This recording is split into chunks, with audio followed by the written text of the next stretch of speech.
Hello, everybody, and welcome back to Esoteric Atlanta.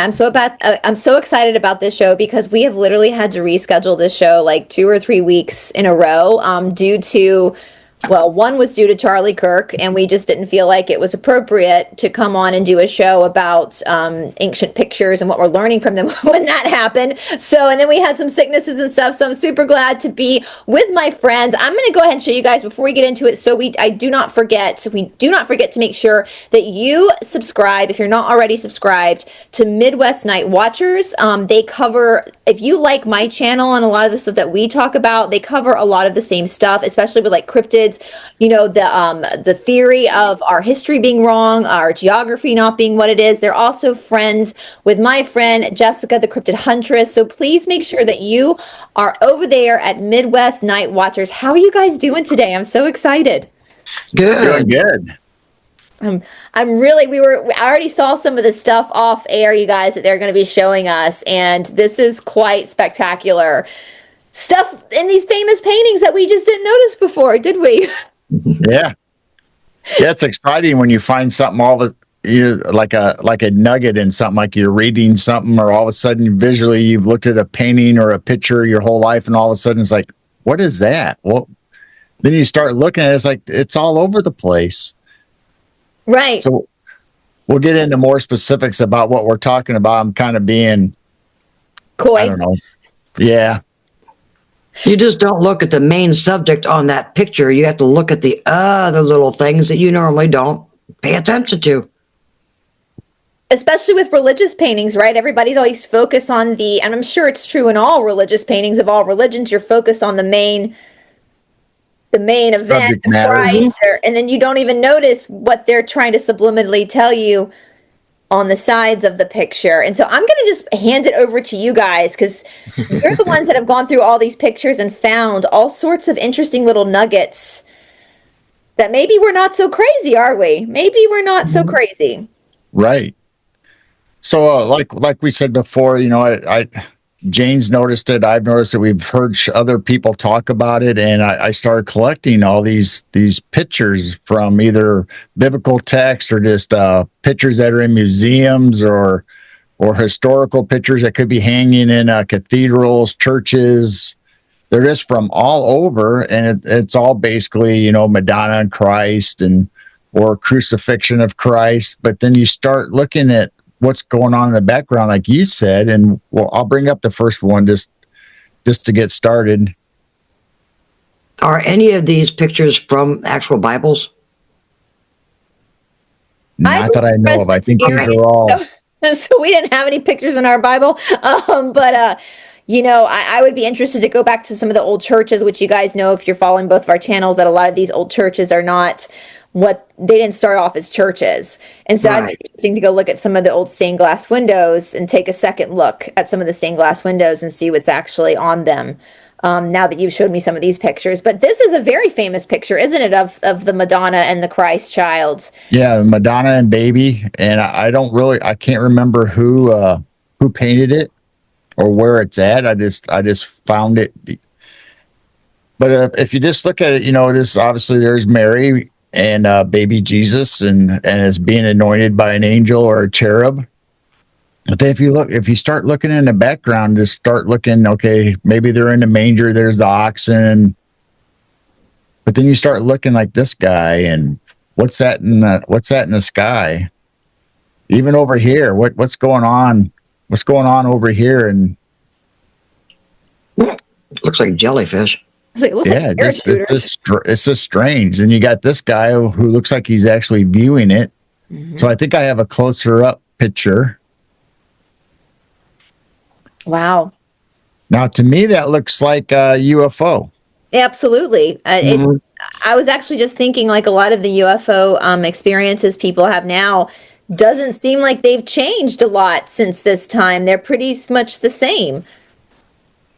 Yeah, you'll find that all through history and historical things that, they might describe them differently, but when you actually see a depiction of them, they're all either cigar shaped, cylinder shape, or basic UFO shapes that we even see today. So it's like throughout time, like you said, they really haven't changed shape that much. Maybe the TikTok is probably one of the newer ones that have. It's not a regular shape that you would see in these paintings. Or everybody thinks the Christ child's the main event, but this guy back here is like, y'all got to see this. So, we talked earlier, it's like, what are they trying to tell us? What, I mean, okay, obviously the Christ is born and Mary's blessed and the religious aspect of it, but then why would they put this other stuff in the background? Why would the artist choose to put other things behind? I mean, that's what I would like to know. I'd like to know what were they trying to tell us? There is a theory. I think it's either in the Cassiopean material or the Law of One, I can't remember which, that the resurrection, and this has a point to it, that the resurrection of Christ was actually him going into a spaceship and going back home. So I don't know if that's true or not. It's not really something I focus that much on. However, if there's some semblance of truth in that theory, my question is, we've talked about before with you guys, like, did our ancient ancestors actually have more of an understanding of technology and truth than we do? I think they did. And so was this normal for them to see like spaceships and to have like babies like Jesus and other historical figures that kind of have the same story as Jesus? Were they used to seeing this interaction with, I mean, you go through like a lot of the Hindu text and you see a lot of this references as well. So was this just normal for them? I think it was. And you're not the only one thinking that when Christ rose and resurrected up into the clouds, same thing as the rapture or the last resurrection, whatever you want to call it, we are caught up in the clouds. Well, even if we have a glorified body, there's no way we can keep floating and going interdimensionally. They need some kind of a vehicle. So I honestly think when they're saying caught up in the sky, meet him in the clouds, there's going to be a big mothership or something. Right. I've always thought that. We were talking off camera. I mean, even though the Bible we have now since the 1700s has been edited over 50 times. We don't know how much, I mean, we lose count how many times they've changed. So who knows? At this point, the Bible doesn't become the most reliable source. However, within the Bible compared to other texts, we see a lot of similarities within these, and we see that throughout the book of Daniel, the chariots of fire. Well, what's a chariot of fire in the sky? Well, a chariot would be like their car for the day on the earth. So that's how they would describe it. And so it just seems like we know in a lot of the Sumerian structures, they knew about the Saturn, the planet of Saturn, because that's what they worshipped. And they showed the rings of Saturn. Like, how did they know about this stuff when we've been told we're the most advanced we've ever been? I call bullshit on that. I don't think we're the most advanced. I think we're in the dark ages, actually. So a lot of these paintings or descriptions. So this is actually in like a scroll or an old text. And once again, it's not really necessarily a religious painting, but some people say that's Mary and the wise men. It's kind of a medieval depiction, but once again, you have the weird shape, the weird stuff in the background. It's like, and how many spheres have been showing up here lately? Yeah. This guy right here going, he's like, y'all, that's the main event. I guess if he didn't see this all the time, kind of like us seeing something in the sky, it's like, what the heck is that? I mean, I guess that's a reaction, but then the other guys aren't even paying attention. The one guy's just like, what's going on? Whatever. What are all the tiny little things in the background? Are they supposed to be stars or is that other ships? See, I don't know. I think some people say it's like angels watching. So, is this saying that even the heavens are watching what's going on Earth, and especially with Christ, or is this really a UFO or an orb? Like, like we're seeing, like you mentioned earlier, Jane, is it the silver orbs that we're seeing these days with the inscriptions on the side? And Well, it looks like this is daytime also. Right. it is daytime. Most of our sightings currently are at night. Do you know? There is a lot of videos of UFOs and weird anomalies during the day. Right. But it just seemed like it's common here that, they're floating around during the day and it's nothing to them. Yeah, what's interesting to me, I just kind of had this epiphany. We look in like the Bible and other spiritual texts, they talk about things like the Star of David, Star of Bethlehem, like they attribute these stars to guiding people to a particular location, like the birth of Jesus for the wise men following the star. What if the star isn't a star? What if it was a spaceship? I've heard that. The best It took them about 3 years. Do what? Yeah. It took them about 3 years to travel, and it was showing them where to go. Right. And I have heard that it was more of a light ship guiding them and taking them where they're supposed to be and find Jesus. Versus And that's the other thing. Most people don't realize that when the wise men got there, baby Jesus was 3 years old. Yes. So it took them a while to get there. So what kind of star or constellation would be up there for 3 years? I don't think, even when the Star of Bethlehem showed up in 2020, December? Yeah. 2020? It was only that one night. Right. Not 3 years. Right. And what's up with this guy's head? Yeah. I mean, how many people can twist their head backwards as far as he is? I love this guy in the front. His Farrah Fawcett wings are flying. Yeah. He's got it going on, don't he? But this device he's spinning looks like one of those torture devices. I know. I was looking at that like, what is that? What is that? Yeah, and her skirt's caught in it. I don't know. Very strange. Interesting.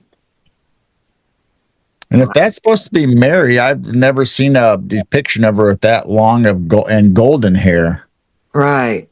And in medieval dress too. I mean, I guess people could depict certain, I would say, characters, for lack of a better word, in different time periods. We see people drawing Jesus, what Jesus would look like today, if he were around in our time. So I don't know. It could have been an artist's interpretation at that moment of what, in his mind, a modern day Mary would look like. But right, I just don't think it's really necessarily a depiction of Mary, even though that's what people kind of say. I just think it's a UFO sighting during medieval times. Yeah, that's what I'm going to go with. But I think it's something else, because I think that time period wearing those type of hats was not during Jesus' time. No, it's definitely a medieval painting. Yeah, so definitely. Wow. And it can't be stars. If that's during the day, they're not representing stars in the background. That's got to be something else. But once again, just like the other pictures, it looks like the heavens are splitting open, like it's a rip in the veil. Or right. Oh, speaking of that, I have heard that, since we think we're in the little season, we're in a different timeline. Yeah. That, all this already happened when the sky split. It created the Milky Way. Interesting. Because I think they said Milky Way is not even in the Bible. So if that is true, the sky split, and then when it got fixed, it's kind of like you could see where it split, and that was created the Milky Way. So I don't know for sure, but that is what I heard that it could be. So that's just, I'm not sure if Milky Way is not in the Bible. But it reminds me a lot of the Aurora Borealis or the Northern Lights. Whenever we have a major solar flare, the Aurora Borealis will actually descend upon more of the Earth than just like where it typically is seen. I've watched shows about, and it was sometime in the 1800s, there was a huge solar flare where the Aurora Borealis, like literally people thought the world was coming to an end, because all of a sudden people were seeing red skies and stuff, but it was like this solar flash flare that creates the Aurora Borealis, which is beautiful. If you're able to see the Northern Lights, they're beautiful. But I can understand when you're not used to seeing something like that, like maybe that could be the depiction. I don't know. Like I don't. Do you want me to show for people who don't know what the aurora borealis looks like, the northern lights. And I know a few years ago you could even see it in parts of North America that don't typically get it, and it's literally just shades of light coming from the sun when the sun flares. And so could imagine like places in the world like Paris, France, or parts of America where all of a sudden seeing in the 1800s seeing these red lights in the sky, and they know nothing about how the sun works and that this is just a natural phenomenon, but is it a natural? I mean, we don't, there's so much we rely on science to tell us stuff, but the reality is, how do we even know if they're right? Like, I don't trust Right. NASA. I'm Right. sorry, I don't Right. trust them at this point. So is this actually coming from the sun? I don't know, or I'm not sure. I have heard a lot of other conspiracies. Those colors is in the Bible on the colors that's around God's throne. Oh, interesting. There is a conspiracy of the little season that the camp of the saints is at the North Pole. And that's why we're seeing these colors. Yeah. So I don't know, you guys. Let us know, because when I saw that picture, when I saw those little what looked like ripples, you said, I was like, that kind of looks like it could be an aurora boreal, like a time when, and it doesn't happen all the time. It happens at certain stages, and of course, they tell us that our ancestors had no clue what that was, but I think our ancestors knew a whole lot more than we did. So, Have you heard that, if you have an interest in North Pole, South Pole, to go into inner Earth, oh, the Northern Lights is not just Northern Lights, they come out of the South also. well, see, I covered Both poles. Martha like a long time ago with the Mhm. hollow earth theory. Yep. Yeah, there's just so much. It makes your head scratch, because you're like, Yeah. we don't even have a clue what's really going on out there. So, But they never show us pictures of it happening down south. I mean, right. I have this really crazy fear of Antarctica that I've had since I was a child. When I flew to Australia in the early 2000s, anytime I've flown to the deep into the southern hemisphere, I've had to take medication to like knock myself out, because I have a literal, like, I'll start shaking the closer we get to Antarctica. And back then I had no idea why, because I didn't know all these conspiracies. But there's definitely, I mean, they're not telling us. They're obviously, everybody on our channel knows that, though, that we didn't get the truth. So, Since we're on that subject, I have a new theory. what's that? Australia, New Zealand, South America, they're hot climates. They're supposed to be really, really close to the Antarctica. Why does it suddenly change to ice and snow and sub temperature and high winds? I'm calling BS on it. Well, I have a feeling Antarctica is green and luscious. Look at those warm climates. There's no way they are right next to something that is, 30, 40 below zero, whatever they're claiming. Well, I was in Australia when it was their summertime and it was really hot. I was in Sydney. I was in the upper part of Australia. I've been to South Africa. And it's warm. Weather, just South Africa's a little north of Australia. But I know, like, my business partner and friend, she's in Perth, which is South Australia, and they're opposite. So the more southern you go, the colder it gets. Like, I'm in a very warm area of the world because we're close to the equator. So I would love because I have a lot of Australians, I would love for you guys who are from South Australia, let us know what your winters are like. Yeah. Let us Because know. how can it be Right. that warm, that close to the Antarctic when they're saying that it's miles of ice and, they can't travel and you won't be able to make it? I'm not buying it. And the no-fly zone. Well, Yeah. hello. They don't want anybody to go down there and say, there's no snow. And what about, I know New Zealand is a little south of Australia, or Tasmania. Yeah. People from Tasmania, let us know, because that's below the Australian continent. So, yeah, I mean, I don't know. Like I said, all this stuff, first of all, they wouldn't let us go there, Right.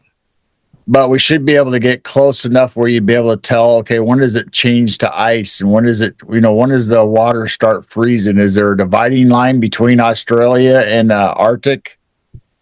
or the south, you're saying the real south part of South America. I think that's as south as you can get in the Patagonia area. But I have a theory too. My channel's heard me talk about this. I don't think our continents are as far away as they tell us they are.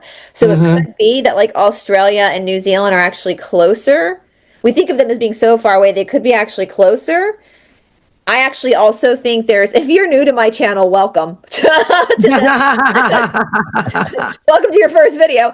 I actually think there's more land that they're not telling us about. I think there's lots more land they are not telling us about. I don't even know if it's beyond the ice wall. I don't even know. It might just be, I think it's interesting to hear retired pilots talk about their experiences flying. Right. So Well, Admiral Byrd claims that he saw this giant, luscious land bigger than America. yeah, and he went in through the North Pole and found Agartha, and so absolutely, there's just some weirdness around there. I mean, at this point, the government, it's like playing hide and go seek with a 4-year-old, and they hide behind the curtains, and you can see them there. Like that's how it feels like the government. Like Exactly. or when a child like eats chocolate and gets it all over their face, and you say, "Did you eat the chocolate?" They say no, and they're No. like, I feel like the government is now like, all right. So, So I think I brought up this picture and we started talking about the other stuff, so I'll bring it back up. So once again, this is Mary and baby Jesus, but this one they have like a rip in the heavens, kind of like what we're talking about those other things, but this is actually have people or saints peering out at the baby Jesus and throwing blessings on him or saying that he's holy. But to me, it's like, why wouldn't you have the saints in the clouds and not like a rip in time or in a portal or opening up? Yeah. Why is that dude looking up and praying towards it? Do you know what's interesting? It just hit me. So look at the realm. It looks like a sun. The way the rip, it's got this rays out. Right. We know that Christianity, in its root, is an old sun worshiping religion, just like a lot of the old religions are sun worshiping. That's why you go to church on Sunday. And nobody has been able to really figure out what the sun is. Some people speculated it's a portal. We watched a whole thing on it last night, my boyfriend and I just the whole time I was like, bullshit, bullshit, bullshit. Like the whole time watching it was on mainstream media, right? It was the History Channel. So take it with a grain of salt, and we know that we can't get to it. It's not possible. But the way that is drawn with the rays coming out makes me wonder, like, a lot of people say like blasphemy with the whole sun worshiping, but do we really understand what that was? Right. What is that?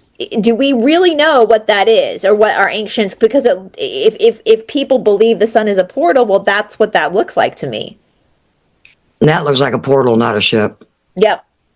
And with the rays coming out, I mean, that's where the halos come from, guys. The halos are like the rays of the sun. That's where why all the ancient. There was halos, which came from that sun worship. So, yeah, just thoughts. I don't know. It's that interesting. It's like a church at the top there, but the portal's turned away from the church, and it looks like it's sprinkling favors down on the town. But if that's baby Jesus, they didn't have church buildings yet. I know, but look, that steeple. I don't know what that would have been, unless it was a Tartarian thing. I don't know. Well, they had temples. Yeah, they did have temples. Really, a cathedral or a church like that. I mean, well, we don't know. I mean, they've hidden the truth from us all this time. We don't. I mean, if this is over in Israel, or we don't know what's going on in Europe or even America at the time. Right. Very interesting. And look, they've got Mary here as a very Anglican-looking, blonde-haired, blue-eyed. They do. Yeah. Very interesting. Then I was trying to see what I'll have to try to find a better picture of this. I'm trying to see what this is right here. Looks like a freaking airplane. I know, airplane, dragons, or that's a good point. Oh, wow. That's a really good point. A dragon, a dinosaur, quote unquote. I don't know. This is so. The more you look, the more you find, and the more just like everything else, we have questions. Like I have questions. Yeah. Nothing's adding up. Nothing is adding up. So this is supposed to be a depiction of when Mary was told that she was going to be with child.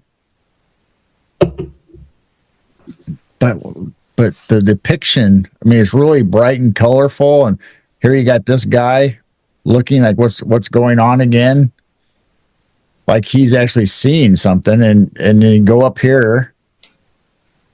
It's like, what are they trying to tell us? I mean, this looks like a UFO ring shape, like Ezekiel, a ring within a ring, wheel within a wheel. Or a portal again. Another portal, and we got another beam coming down, like rays going straight to Mary. I still think the North Star has something to do with some of this, because it don't move and it's right there. Is it a portal that opens and closes? It don't move, and all the constellations spin around it, throughout the year and every night. And that don't move, and it's just sitting right there. Do you know what's interesting? Like, what does that person have? Is that like a model town on their hand? It looks like a city or something. Yeah. Well, this is what I'm thinking too. Like, if you notice that their clothing looks also like Renaissance Italian. Wow. Their dress looks very. Why does he have his fingers like crossed or some kind of symbol? Look at his hand. That's a. Oh my. That's like some kind of secret. Oh. Where are those wings coming from? Oh, he's got wings. So maybe it's one of heaven's angels coming down. But then we've got at Mary the time that she's being blessed. She's being penetrated by the zoom from the whatever that is in the sky, but it looks like they're in like Renaissance Italian clothes. So, we've seen that again with that evil picture. What if we, maybe in our minds, maybe we're thinking of the story they tell us of 2,000 years ago, but as many people have said, actually, I think it was more like 1,000 years ago, so we don't even know the correct timeline. So this could have been the actual timeline of when this happened, and we're just too thick in our programming to go, wait a minute, maybe we are just thinking about a false narrative, and maybe this happened closer to us than we actually know. Yeah, and because I don't know if do they have peacocks in Israel? Google it. Let's see. Peacocks. I bet they did in America. No, peacocks are not from Israel. Interesting. They're not from the native to the region. However, they have existed in the country since the time of King Solomon, who imported them from India. Okay. So, if you believe that, I mean, who knows? The buildings you're depicting does not look like what I would think Mary would be in. No, it looks very Renaissance. And a clothing, right? Once again, this is a Renaissance painting, so they're probably depicting her the way they want to, or the style that they are accustomed to, I guess. Why would they need iron bars over their windows back then? Yeah, that's kind of strange too, isn't it? Mm-hmm. That's a good point. I know in India we have iron bars for monkeys, so monkeys don't get in. But there's no iron bars up on top. No, where the peacock is. Yeah. Oh, It's open. Did you lose it? Let's look at that picture again to see, because the iron bars in India are to keep the monkeys out. They're on all windows, and you can open and close them, but they're to keep the monkeys out of your house. You can open your window to get the breeze without the monkeys coming in. Listen, guys, monkeys in India, don't mess with them. They're violent. This is pre-monkey invasion. I don't know. I have a photo somewhere, you guys, of I was up on Chamundi Hill, which is in Mysore. It's a hill where they have a lot of religious services. I went up there with a friend, and I had gotten, when you've been traveling that much, I got a Fanta. I was so excited. I hadn't had like a saw, and was drinking this Fanta, and this one-armed monkey walked up to me and literally just took the Fanta from me. Aww. I had a friend with me laughing, and I was like, I am not going to fight. That monkey can have that Fanta. And I have a picture of the monkey drinking the Fanta. They are violent. Monkeys are violent. You don't wow. let the monkey have the Fanta. So that's the only thing I can think, with the bars on the windows, is to keep out certain animals. But if they're not on the upper windows, and that doesn't make sense, because a lot of those animals can climb. So I don't know. But if that was Virgin Mary, that night being conceived or whatever, do they actually have monkeys and stuff like that around Israel? I don't think so, but right. I don't recall monkeys being in scriptures.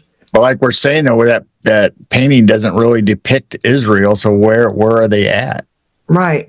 Let me just ask, because I know monkeys are in India and Africa. Let's see if there's any other place where are monkeys native to. I mean, I know Israel's close to Egypt because they went down there. So we have some in Asia, Central America, South America, and Africa.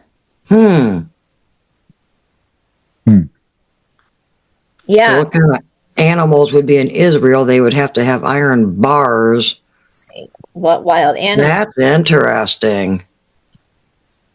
So the next one is, and I don't think it's anything to do with Mary, but it is a religious painting. Oh my. But we have again like a spaceship or a UFO with beams coming down. And I'm not sure. I think this is portraying. We'll have to look it up. It looks like a hologram. Looks like Christ is blessing, and it could be one of his sermons, like Sermon on the Mount, but I honestly don't know what it's depicting as far as religious wise. But that's supposed to be Christ, and that's supposed to be the blessings from heaven, I guess. But to me, it looks like a UFO. It looks like they're showing us a UFO again. And a lot of the people again around the picture are just casual about it. So that makes me think either they're used to seeing UFOs or maybe the only people with the eyes to see can see the UFOs. Right. Right. Yeah, and this one, nobody's really looking up or paying attention to it, where the other ones, you at least have one or a few looking up to see what's going on above them. But this one has like 4 distinct rays. Right. So what are they? Where are they beaming down? Like Jane says, or maybe it was you about a hologram, or they? Because that's kind of weird how when you zoom in, everybody looks clear, but this one kind of looks. Yeah, he looks kind of white and just almost like it's a hologram image. I mean, this gets into Project Bluebeam, is this been a project that's been around for a while? Were they using this technology? I don't know. I don't know. It's like you can't even believe your eyes anymore, right? You can't even believe what you're seeing anymore because of all the stuff they've done. So I have no idea. I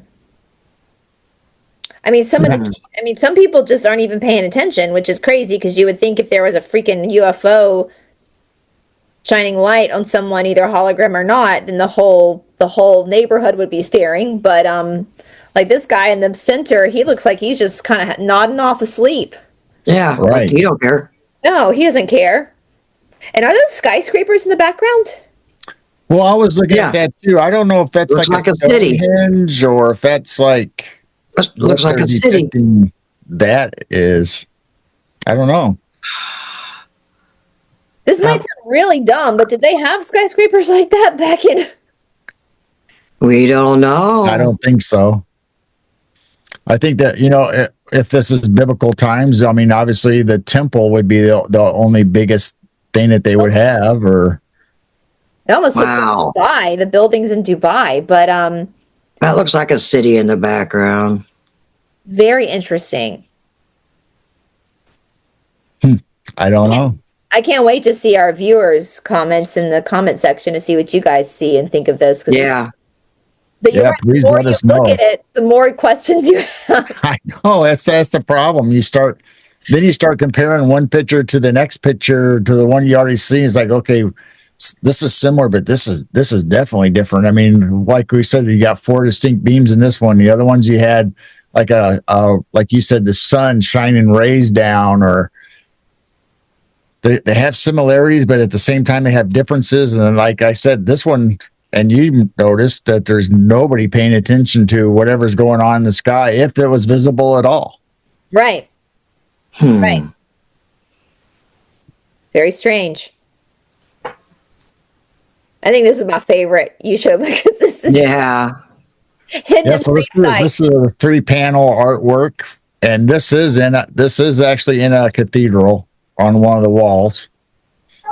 So it's a religious depiction of Jesus obviously being crucified, or But then why is there looking like spaceships in the corners? Because in the middle they have angels.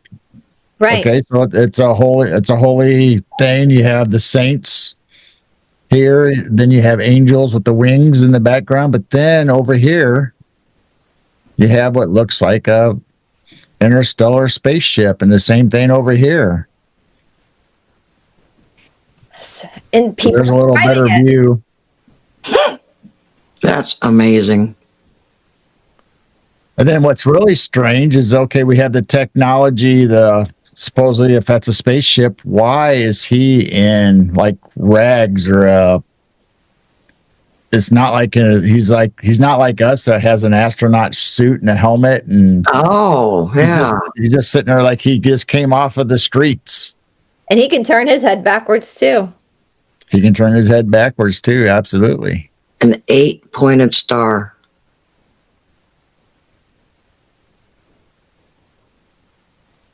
I just don't know. It just baffles me what they're trying to depict. Because like I said, you have this normal, you're just paying attention, Christ is on the cross, saints around him, people are sad or worshiping, however you want to look at it. And you see the angels, and all of a sudden it's like, what are those two things? Have the churches made any official statements regarding some of these paintings, or no? They're just ignoring it. They just ignore it. That's fascinating because nobody in this picture is paying attention to these spacecrafts, and I guess underneath they're showing, is that hell underneath, and then above is the heavens. I don't know, like it's very interesting. More likely the church. I'm not sure what the rest of the painting showing. It could be other stories of Christ, before the crucifixion. I'm not 100% positive, but I know, just like kind of like the Last Supper, it looks like it has a lot of saints or angels around them. And more likely they all have halos around their heads. I bet the church would say that, they're just representing angels up there, not ships. Are they? Well, that's fine. I mean, because look at these angels that they're depicting up in the skies or heavens coming down. Or they probably just gaslight you and be like, "What spaceships?" Yeah. What are we talking about? Well, I don't see any spaceships. What are you talking about? So then here's a close-up of the guy I was talking about. It's like, I mean, he barely has any clothes on. He just has cloth around his midsection, I guess, for decency. Has long hair, which is out of place. Boy, can he turn his head around too? Yeah, that's what Bryce said earlier. Well, he looks kind of nervous if he's looking at that other one coming. It looks like they're kind of communicating with each other when you look at the other one, but I don't know. Are they racing? Are they in a race? Or are they like... Well, that 8-pointed star on the side makes me wonder too. And that guy looks like the one on the other side looks like he's flicking him off. Yeah. Hey, what's up, man? Come on. You cut me off. I know. I mean, it also brings up, and we've mentioned it on our show, and I'm sure you guys have probably talked about it on your channel, possibly, that all these lights in the sky or whatever, are they coming back to observe an event? So is that why they're in the painting? Is that why they were there? Were they observing Christ being crucified because it's a historical event? It's something traumatic that's happening? What makes me wonder, it makes me wonder if some of these spaceships, I was thinking about this when we were looking at the medieval one with what looked like one of the torture contraptions, are they able to put something in the sky, like a vibration out that kind of mind controls people? Does that make sense? Yeah. Is that what caused the Inquisition? Is that what's caused a lot of these brutal times in our history that are just bloody and gross, where they're, because not everything that flies in the sky is good. We know that they live in polarity. Is that why they push these things on us? Is so that we become more susceptible to... I don't know. So yeah, like you're saying, so this could be making a hologram or making people see what they think they want them to see. And then we were talking about this. Yeah, which looked like a torture device. So that's some kind of energy device that they're able, like you said, put off a vibration, a frequency. What like a 5G. It doesn't really look like there's anything else as far as this depiction. There isn't anything attached to it. You can't see what it's controlling or what it's doing. That one guy in the back, he looks like he's going, "Oh no, oh no." I don't know. Think about all the drones we had. What, like a year ago? Was that a year ago in New Jersey? People seeing all these drones. Yeah. Yes. Know that our government can actually do that too. I don't know. Then so she's operating this machinery, whatever it is, this device. She's dressed awful nice to be working in the field or whatever she's doing. So it's not like she's getting dirty or has a big, say, grinding wheat or anything. We don't know what that wheel's for, other than she's just turning it. I just don't look like a mill or anything. But yeah, like I said, they don't have any straw, no hay, no grain laying at her feet what's on the ground around. It's just that device. What's on the ground is back of her dress. Yeah. I wish I could read that old English. Yeah, I don't know what it says. That would be interesting. That might tell us. So if anybody knows, if anybody's a time traveler or knows how to read that, if that spins around, I'd keep my hair away from it too. Right, absolutely. Or my hat that's got a veil. Yeah, that veil. Hat and the veil. Right. So maybe it don't spin around. It's got a handle on it, like it's supposed to spin, or something spinning. That's wild. Some of those men were going towards her like they were a little concerned, but I don't know. I mean, I know from the law of one that the good entities that are of higher densities than us typically don't interfere with us because they want us to live out our free will. They only come if they're called, like for help, but they really respect our free will and our lessons that we have to learn. It's usually the entities, the nefarious entities of higher densities that will try to manipulate people by appearing as light, appearing as an angel, appearing. So that makes me a little bit suspicious. Like, are we looking at mind control? Is that what they were trying to tell us? So, and we know a lot of these, especially Renaissance artists, were allegedly a part of the Illumashmati, as we say on this channel.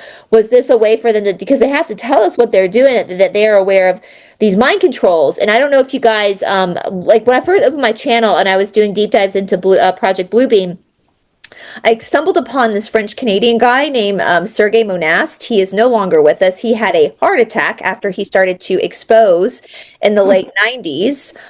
He found information. He was a journalist back when journalists had integrity, about the Project Bluebeam. And what they were going to do at that point was they were going to put a hologram Jesus in the sky to make people believe the second coming was coming so that they would do what hologram Jesus told them to do, to usher in the New World Order. So I don't know, like, has this plan been, were they doing this back then too? I don't know. And of course we don't know, like, our history is off. We don't really we don't know if dates are what they say they are. So just, and I could, maybe they weren't nefarious. I don't know. It's just it's interesting that there are all these different options of what could have been going on and what is probably still going on that we are slowly becoming aware of. Right. Yeah. It's just amazing. It's like, I mean, we have a hard time ourselves reading current history, like what are they telling us? Because we have to read between the lines and stuff. Then you go back into medieval or whatever, and all you get is like a visual, whatever they're trying to tell us visually. It's like, so what are is that all they know? Is that, are they describing something that would be normal for them to see? So is that really a UFO? Are they trying to show us that heaven's opening? Was it really a portal and they don't know how to describe it, so they just painted it the best they could? Just hope for the best. Like, hopefully these idiots in the future will see this. or even like today, you write something down, like I'll write something down and I'll go back to it 3 months later. It's like, what was I trying to say? What am I talking about? Then I have to try to relive the whole thing. It's like, oh, okay, now it makes sense. But the way I wrote it, I thought it made sense at the time. But then I read it later. It's like, I have no clue where I was going with this. Yeah. Yeah, it's that's why I say it's important to write your dreams down right when you wake up so that you can start piecing together. It's yeah, I just think that maybe they were trying to tell us something that we needed to know, but of course, in our little, and I think we had already had the. I already think we had. I think we talked about this. I think we already have the 1,000 years of peace. I think we're in the Gog and Magog. I think this is it. And I think that they tried to leave us information because this last little time, the darkness reigns. And so they can lie to us. They can manipulate us all they want. And so it's up to us with our free will choice to look at what we're being told. And I think that their manipulation has backfired because I think a lot of people have been like, wait a minute, something's not adding up. Why is there dogmen? I can't wait to get to the dogmen and the Bigfoot stuff you found, because that's even Right. more wild than the potential UFOs in these old paintings. So I think we touched on something that's really really prominent and something that needs to be really talked about is time. It's like, okay, we're on Earth. We don't really know, according to what the calendar is, where in time we are as far as history goes. So religious or biblically, we don't know where we are in time or space. So the question is, does it really matter that we know exactly where we are? I mean, whether the rapture's happened, the rapture hasn't happened, the millennials happened, it hasn't happened. The key thing is to be the best person you can, and believe in your creator, whoever you think your creator is, or whatever aspect you have that you're talking about. And the end goal is to be with your creator at the end and not in a bad place. So I'm glad you said that, because I see so many people get so excited about certain dates and stuff, and it's like, my time in India, I'm like, that doesn't matter. Like, dates don't really, I mean, as far as like astrology has an impact on us, because that's how the heavens chart the seasons. But when it comes to like November 11th, so 11/11, that's a man-made date. That's Right. there's nothing special about that. It's not, our calendar is not correct. Like, we have 12 months in a year, but yet November means 9, October means 8, December means 10. Like, we got to think about this a little bit. Like, this is not in my boyfriend tells a story about when he was younger, he asked a teacher, like, is there a particular date that can help me become more spiritual? And his teacher said, every day. Yeah. Every day is the right day to become more spiritual. Like, we got to stop this like nonsense of saying like on, September 9th, 9/9, or, 6/6, Right. or 5/5. Like, that we made that. That's not made by the heavens. That's us. And you're right with time, like linear time that we experience here on planet Earth is not the same as the time in other densities. Like, we experience linear, but their time is different. And so we can't, it is, yeah, there's no telling what real time is like for the creator. It's and that is every single day. That's what the law of one says anyway. Like you just said, it's like you have to live each day. Are you going to serve others, or are you going to serve yourself? Right. Celebrate your relationship with the creator by serving others or serving yourself, and then that when you pass away and you move up, your vibrational match, whatever depends on which way you go. Yep. So it's very much about you have that, and how powerful is that? Like, you don't have to rely on a religion or a date or something outside of yourself. It's all, and that's what Jesus taught, right? Like, Jesus said, heaven and hell is inside of you. It is up to you. Nobody else can determine your karma, if you will, like where you it's up to you to make those actions. And Yep. so that's very powerful what you just said. That's absolutely true. Well, going back to time, there is many different calendars. Yeah, Back in Jesus' day, they were using the Julian calendar. Now it's the Gregorian calendar. There's several different calendars, and it could mean, well, let's use that September 23rd, for example. Yeah. Okay, that was a current calendar. You look on the Julian calendar, guess what? It's next week. Right. Like, yeah, it's Hello. They're 13 days off because the 360, 365 and this and this and that. You don't know what calendar God could even be using. Not man's calendar. No, in the new year, so we don't even know what year we're really in because the new year is supposed to be in the spring. We don't know it's January because of the worship of Janus. Mm-hmm. You know, so that's January from. So we don't even really know like what year. Right. We're all messed up. So don't worry. As you say, don't worry about that. Live your life to the fullest. Be a good person. Be a kind person. Yep. And right. Yeah. Mm-hmm. Yeah, it absolutely. I mean, just like when we talk about flat Earth or round Earth, or if we're living on a sphere, it doesn't matter. We're here right now. Whatever realm we're in, we're here right now. We're experiencing what we're experiencing. We are together now somewhere. It doesn't change the reality. Like, it doesn't change. Right. And just like you said, the best thing we can do is just live our lives, be the best people we can, the kindest people and loving people we can to each other to get through whatever we're going through.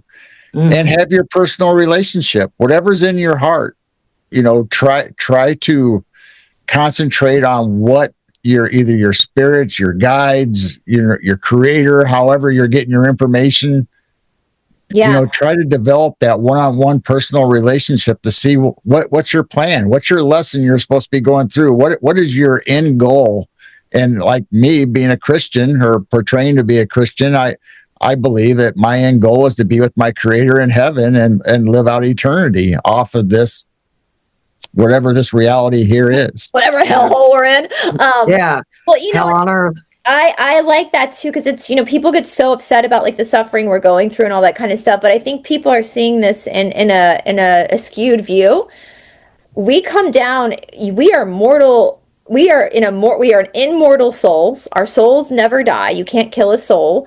Mm-hmm. We're immortal souls living an immortal existence. Our body is not our soul. It's an expression of the soul in this lifetime.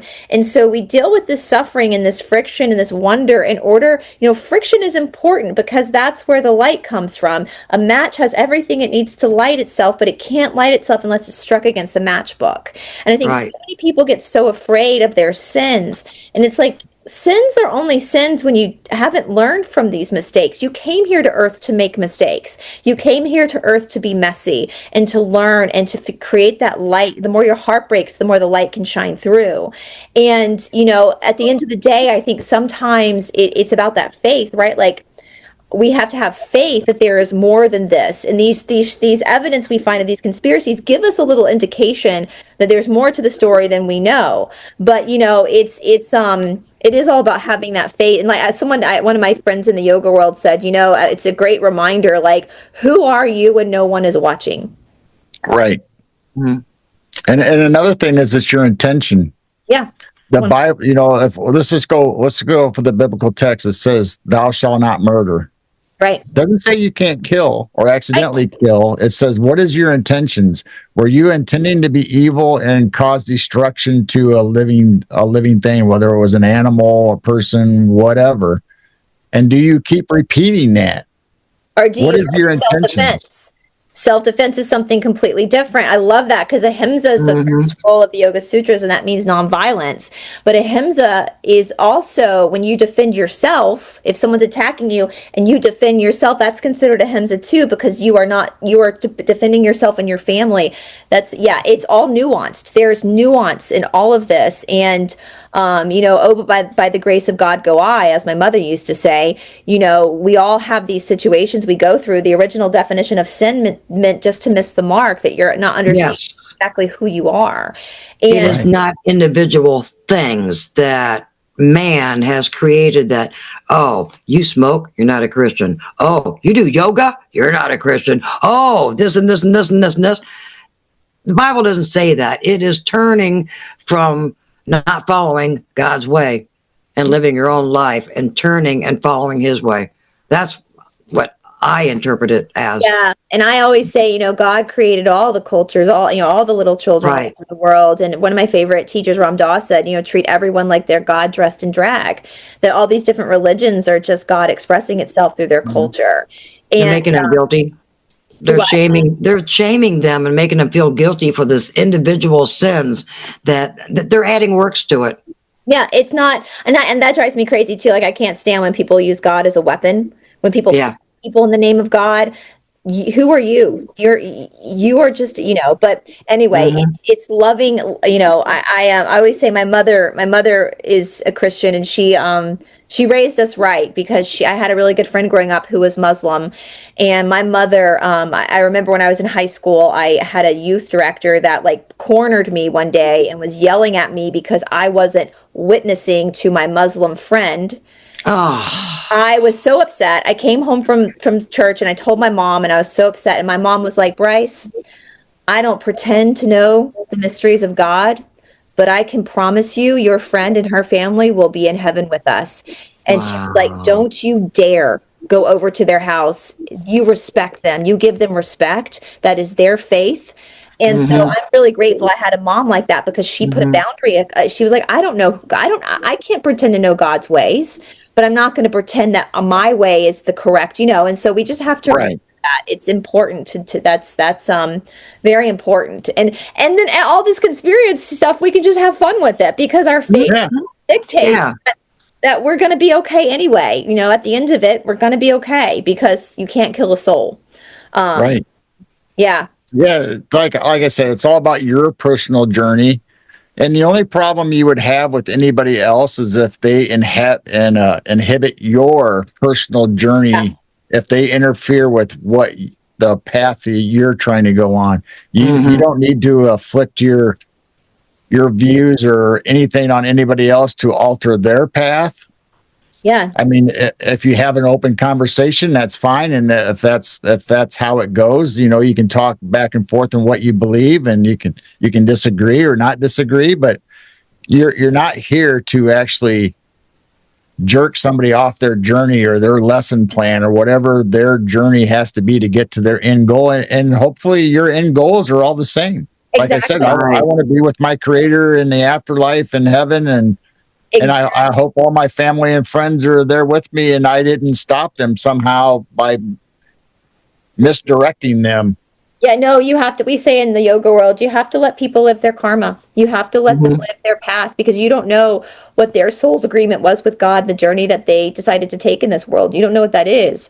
And so you can't pretend to know better than the person. And so, I mean, I've had so many. I'll tell you guys, I have a nonprofit that I opened over in India when I was there, because I was so affected by the slums and how poor these people were, and like there's just the deaths. It just really affected me my first trip. And so I opened up this nonprofit, and it's like $10 American helps a child for a year. Like gives them, I mean, it's so easy for us. It's really easy for us to help over there. And so every time we go to India, I would raise money, as much money as I could. I wouldn't take any of the money, even though we were an official nonprofit. I would take none of the money for us, because we were going to be there anyway. So we'd use everything for the slums. We'd bring them stuff, and we even got to the point where we were able to rescue kids. This was long before I was on YouTube, and I knew how big this problem was. But these kids would get put into trafficking, and I had the opportunity to be able to go in and bring kids into a safe house. And so I took advantage of that, because I was in that opportunity. And when I was at home here in America between trips, I was trying to raise money. I had two different Christians really hurt me when were raising money. And they said to me, one Christian said to me, "Well, why would I give you money? These are little Hindu kids. They're just going to go to hell anyway." That was what one. Oh. Wow.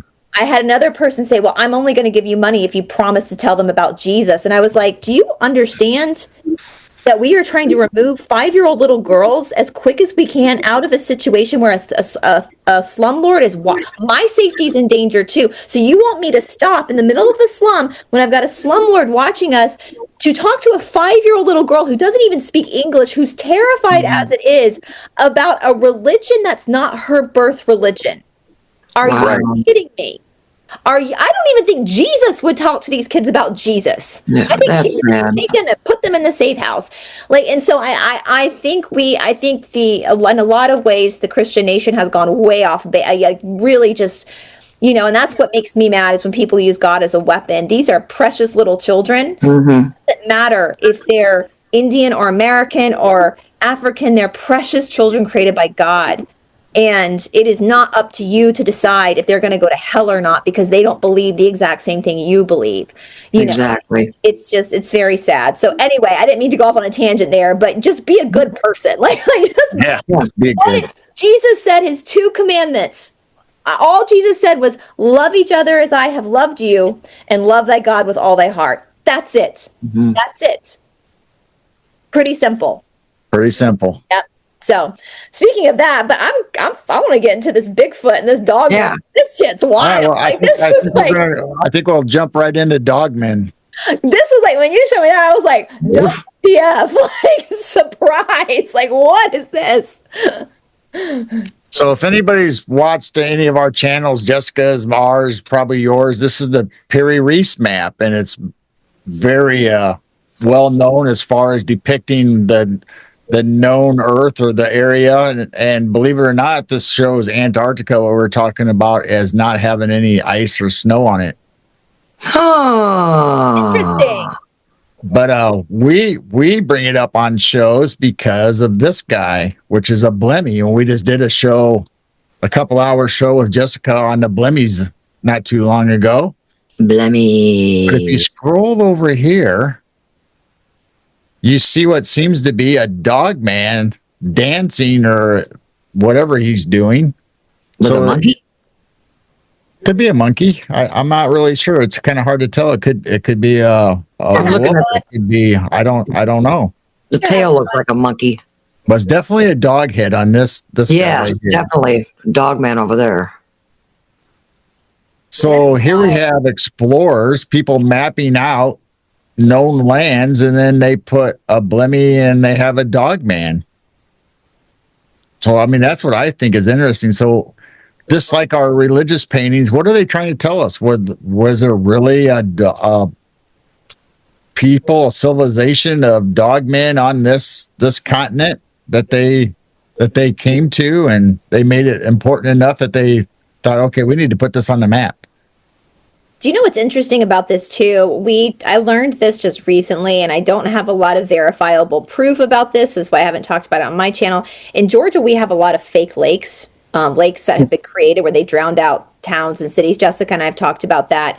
And I have a hard time being around fake lakes. I get really tired. And apparently that's common. They drain energy. People who have like souls, they'll drain, which is most all you guys watching, they'll drain your energy because there's no life force there that's created by God. It's not natural. But it gets even more wild because we found out recently that these fake lakes are actually a generator for things like skinwalkers. Oh, Create these mystical, and that's why you find a lot of these fake lakes in areas where there's an infestation of cryptid creatures. And so I'm wondering, like seeing on the Antarctica map, like are they doing stuff there to help generate and power? I mean, I don't know, because that's assuming that these creatures are all bad, and I know they're rough. I mean, Jessica's told some crazy stories, but you know, is that generalizing? I don't know. It's just interesting. I that's just, you know, right. take it with a grain of salt, but I mean, being in this so long, and Jane will tell you, and you probably know, we've heard both ways. You know, people are terrified of Bigfoot or Dogman or whatever the cryptid is, but we also hear people talk about how when they were in danger, and then a Dogman protected them from something else, or a Sasquatch picked up a kid that's lost in the woods and protected it overnight and made sure it was safe, and then put it somewhere where it could be found later. So you have the good and the bad stories, and I think it's just like humans. Yeah. You know, we have good humans, we have bad humans. we've heard that Bigfoot will keep skinwalkers away. So wherever there's, you know, there are different mountains that are like skinwalker mountains and other mountains that are Bigfoot mountains, and that and intuitively I feel like I'd be safer with a Bigfoot than a skinwalker anyway. Like I just like by far the skinwalker's more nefarious than the Bigfoot is. But that's interesting that you said that, because we had just heard that they kind of they have their own territories, we'll say. Absolutely. And that's one of the theories that comes out, that, you know, when you hear the grunts or they're throwing stones at you, it's not necessarily to be mean to you. Maybe they're trying to keep you out of an area where there is pale crawlers or skinwalkers or something that's going to hurt you. Yeah. They're trying to keep you from going any further into where you don't need to be going. Absolutely. I totally can agree with that. That might be a logical reason why they do that. Now this gets where it gets crazy. Oh, wow. So I'll just read this. The first known depiction of a dog-headed saint is relatively early, the 5th and 6th century ceramic icon found in 1980s in Vinica near, I don't know how to say that, Skopje, I don't know, Northern Macedonia. It is also the first icon representing Saint George as a snake slayer.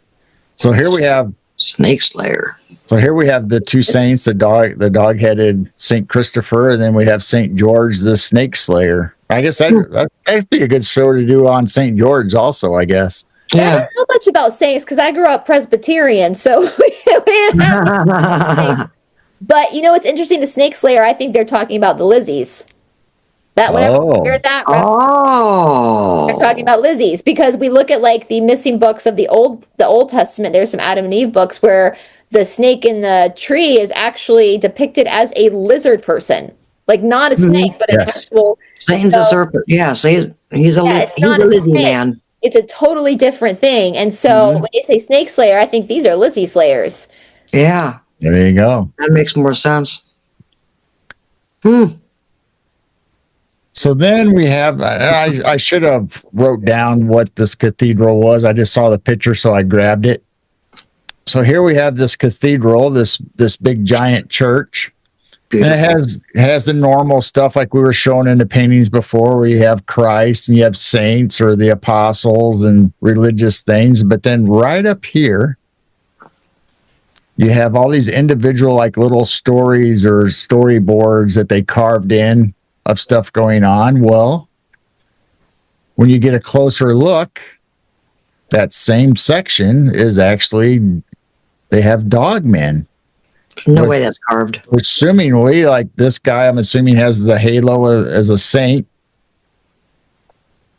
That's so wild. I mean, that just like gives me chill bumps. No way that's carved either. With no mistakes. That's just, wow.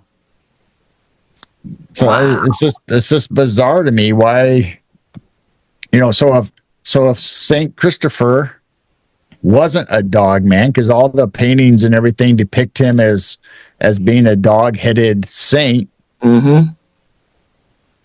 I mean, it kind of makes sense. A church would have dogmen and carved into their thing if Saint Christopher really was from a race of men that had dog heads.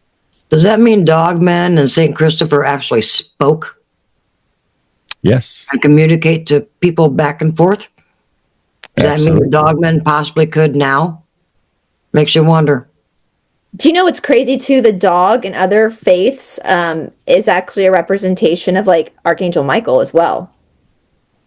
Right. Like in some voodoo faiths, they have like an entity that is, and it's like Michael. It's like Archangel. I was going to ask you guys too before I forget. Have you guys ever studied like the Ramayana or the Mahabharata?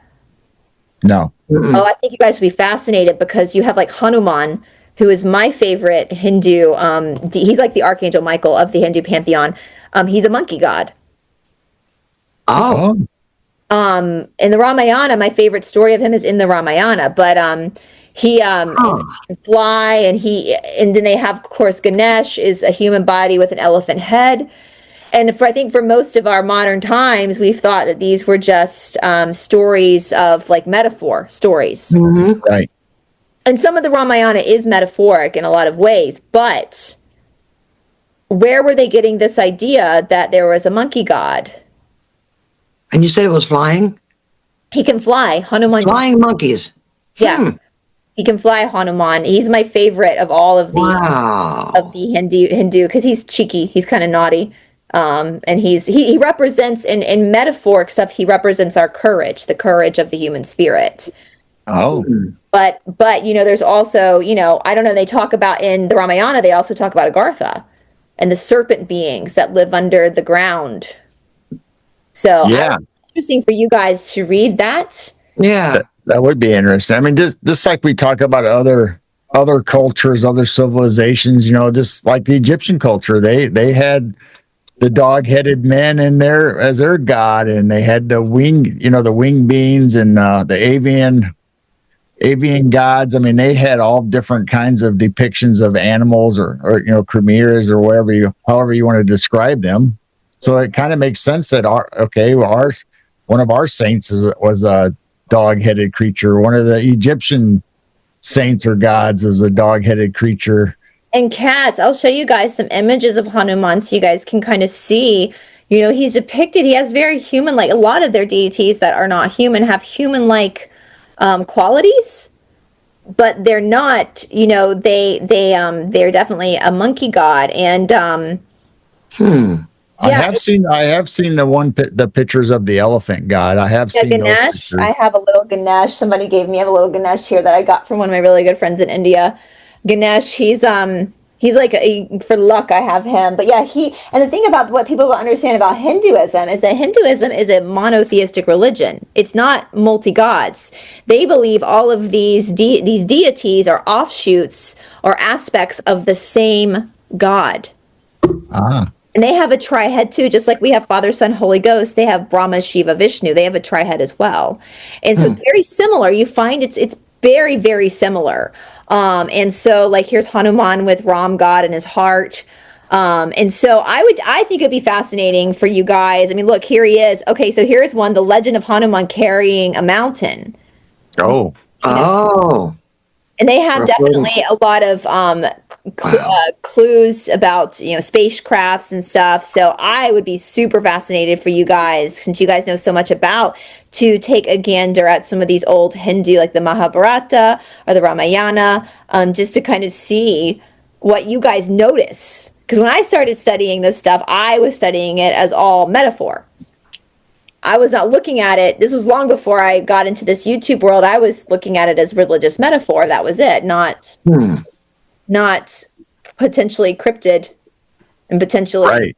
a real living being that actually existed.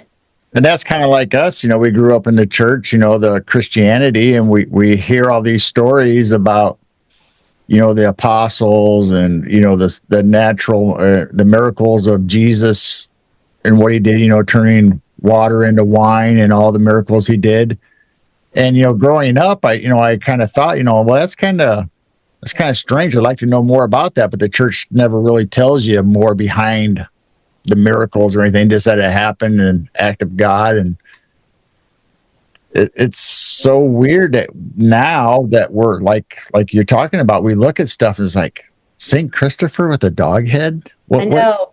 Y'all, will you come back and do a show on the saints? Because I am super fascinated by this, because I did not grow up with any saints as a Presbyterian. So yeah, I mean, you can do saints, you can do apostles. I mean, you have apostles that are walking on water. levitation. I mean, you have apostles doing miracles and healing people and casting out demons. I mean, so it carries not only from God to Christ to the apostles or the people around him. And it's kind of like that in other cultures too, like you were just talking about. Levitation. That's what Jesus did when he walked on water. That was levitation. That's still practiced in India to this day. It's an understanding of consciousness, of how to use your energetic consciousness. The multiplying of food. That is also a siddhi, what they call a siddhi in the Yoga Sutras, like a consciousness ability that you learn when you become more ingratiated into your own knowing.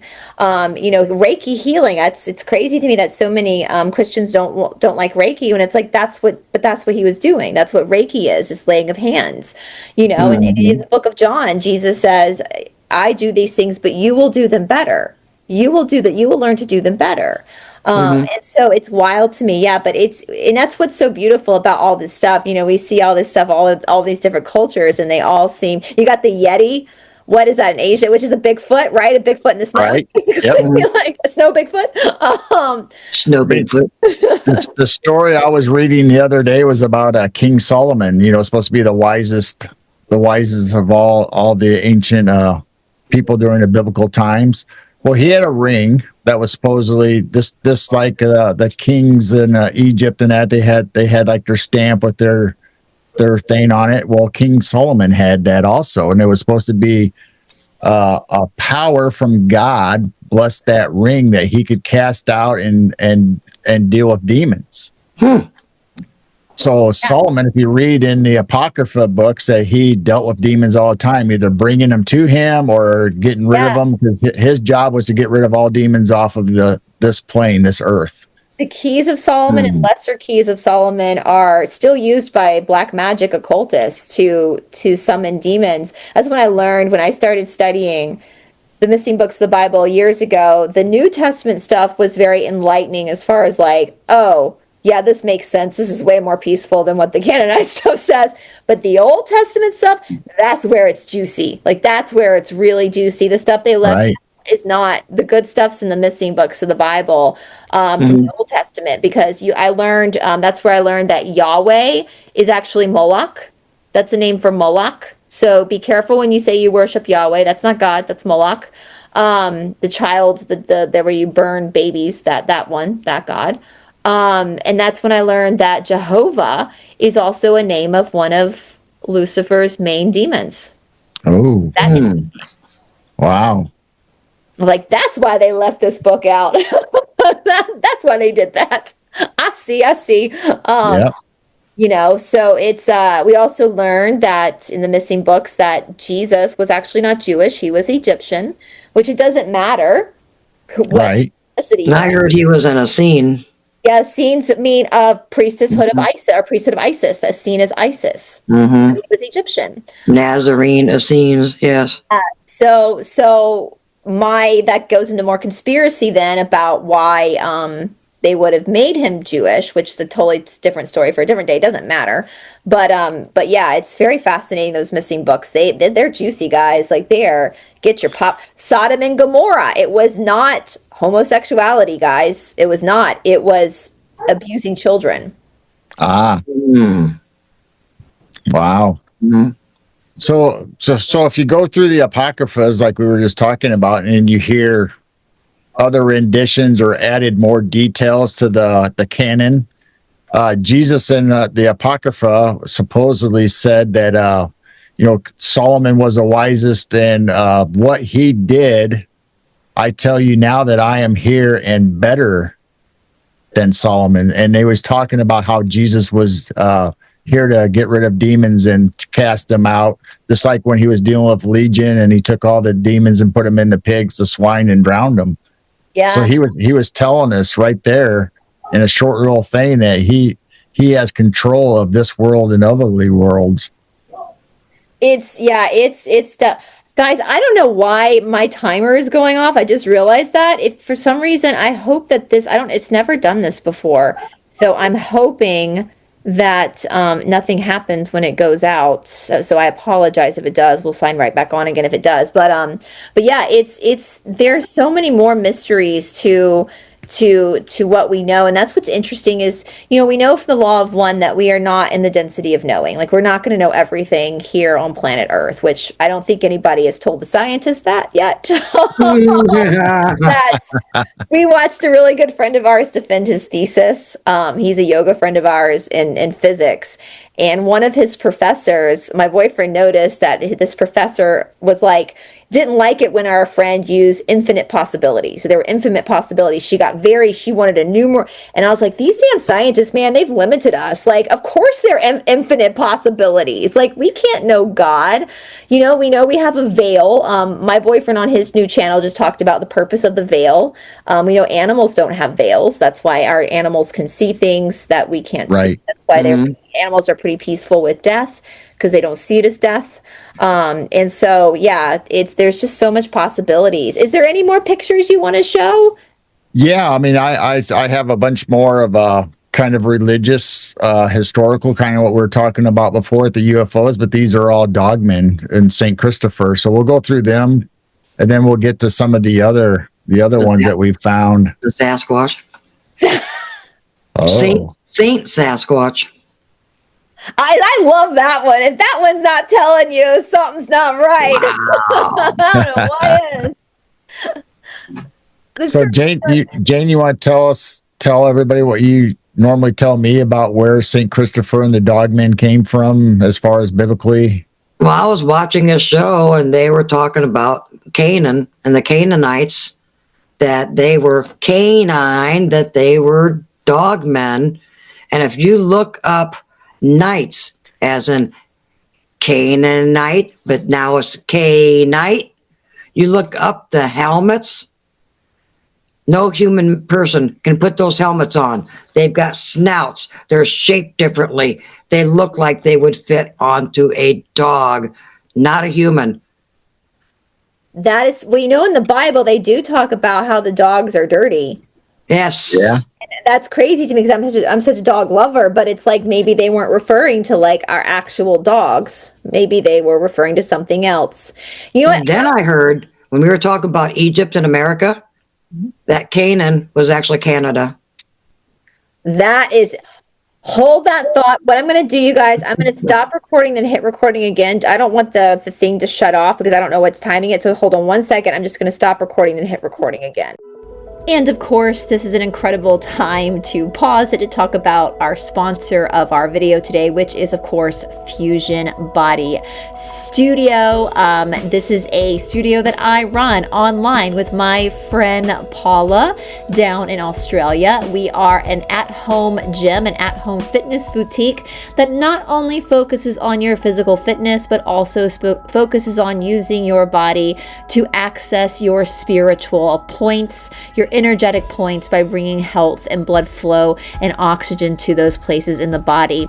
At Fusion Body Studio, we are interested in serving you to help you get your health back, take your power back, and take your life back.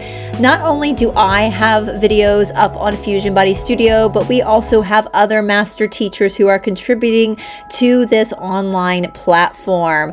Our prices are already pretty cheap. If you want the exercise videos alone, that's only $25 a month, which is literally the price of a drop-in at a yoga studio. And you get 2 to 4 new videos every single month, along with a live class. Our library of different exercise videos just keeps building and building and building. If you do $40 a month, that not only gives you access to all of the exercise videos, but also gives you access to all of the workshops and courses into old spiritual text to help you have a deeper understanding on how your body is the main tool for your spiritual life in this density. Now, again, our prices are already cheap. However, if you use discount code Midwest Night at checkout, you will receive an additional 20% off your first 6 months with us.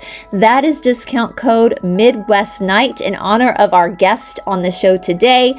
And again, you get an additional discount on top of an already cheap price. On top of that, you already get the first 7 days for free. So after 7 days, if you don't like the platform and you decide it's not for you, you can cancel no problem without your card being charged. With that being said, I hope you allow me the opportunity to serve you over on Fusion Body Studio. All links are down in the description box below, including this discount code Midwest Night for your additional discount. All right, you guys, let's get back to the show. Doing this. Okay. Oh shoot, it's still timing it. I hope it doesn't do anything. Okay, yes, but Kane and I, if for some reason, you guys, in like 30 seconds, if it shuts down, I'm gonna send you another link so we can keep going. I have no idea why my Zoom is counting down right now. So hopefully it won't shut off. But anyway, All right, so where do you want to start at? the Canaanites are maybe Canada. Okay, go on from there because I've heard that from a couple different shows that is Canada. It was Canaan. that is And interesting. that would make sense of where Egypt was, where Israel is, where the Canaanites were. It does kind of make sense. Yeah, so here we have Saint Christopher again as the dog-headed saint, and for whatever reason, right here they always show like Jesus depicted as Jesus always riding on his shoulder as he's doing his travels. Were they that big, I wonder? They could be giants. Absolutely. I was just thinking that. I was just thinking that. And what's up with his forehead? Why does his forehead look extraterrestrial? Yeah, I was just gonna say he looks like an ET. Yeah, I don't know. What's up with that? I mean, we have the saint circle on this guy, and it almost looks like he has horns, or I don't know what that's going on with that. Do you know what that reminds me of? Actually, I've done a show on this trepanning. if I'm calling it right. Actually, my boyfriend wants to go to Mexico and get it done now. They used to break, and they've been doing it. They found all these ancient skulls all over the world that this was a practice done, where they pop a hole in your skull. It's like the size of a dime, tiny little hole. And what happens is it allows the blood flow to flow through your brain. And people who have it done, like some people are accidentally get trepanned when they're like in a car accident or something. Right. And their skull doesn't go all the way back together, so there's like a little soft spot, like a baby soft spot. You can't see it; it's usually like hidden by hair, and the skin just grows over it. But you can see the little indentation. They talk about how their life just changes completely. That they're peaceful. They have a higher understanding of God. They don't get headaches anymore. And so seeing that guy with the ring around his head made me think of trepanning, because then you go and look at all these old, like remember how the monks used to shave their head in like a halo? Yes.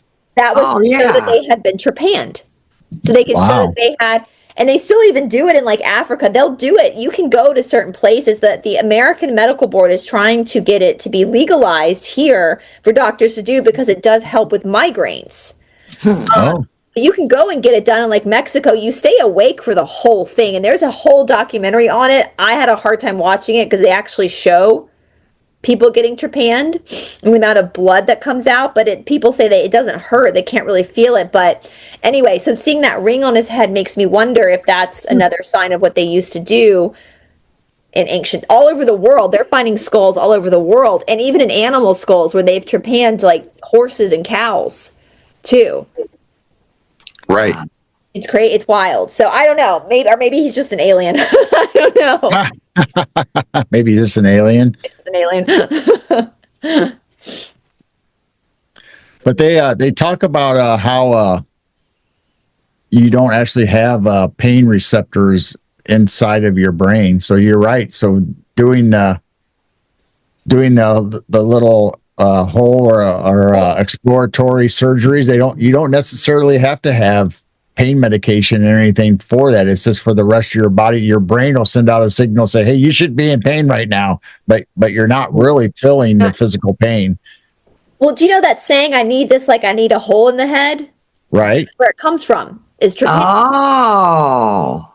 Because there's a little hole in your head. Yeah. Some people, I said, they go through a car accident, they don't intentionally get trepanned, they accidentally get a crack in their skull that doesn't grow back, and it changes their life. So it's super interesting, guys. That's what that looks like from that documentary, is that they're showing, and they showed old paintings in the documentary where you can actually see an indentation in people's skulls, like monk skulls, to show that they had been trepanned. So again, the things you learn when you actually study paintings from the past. Yeah.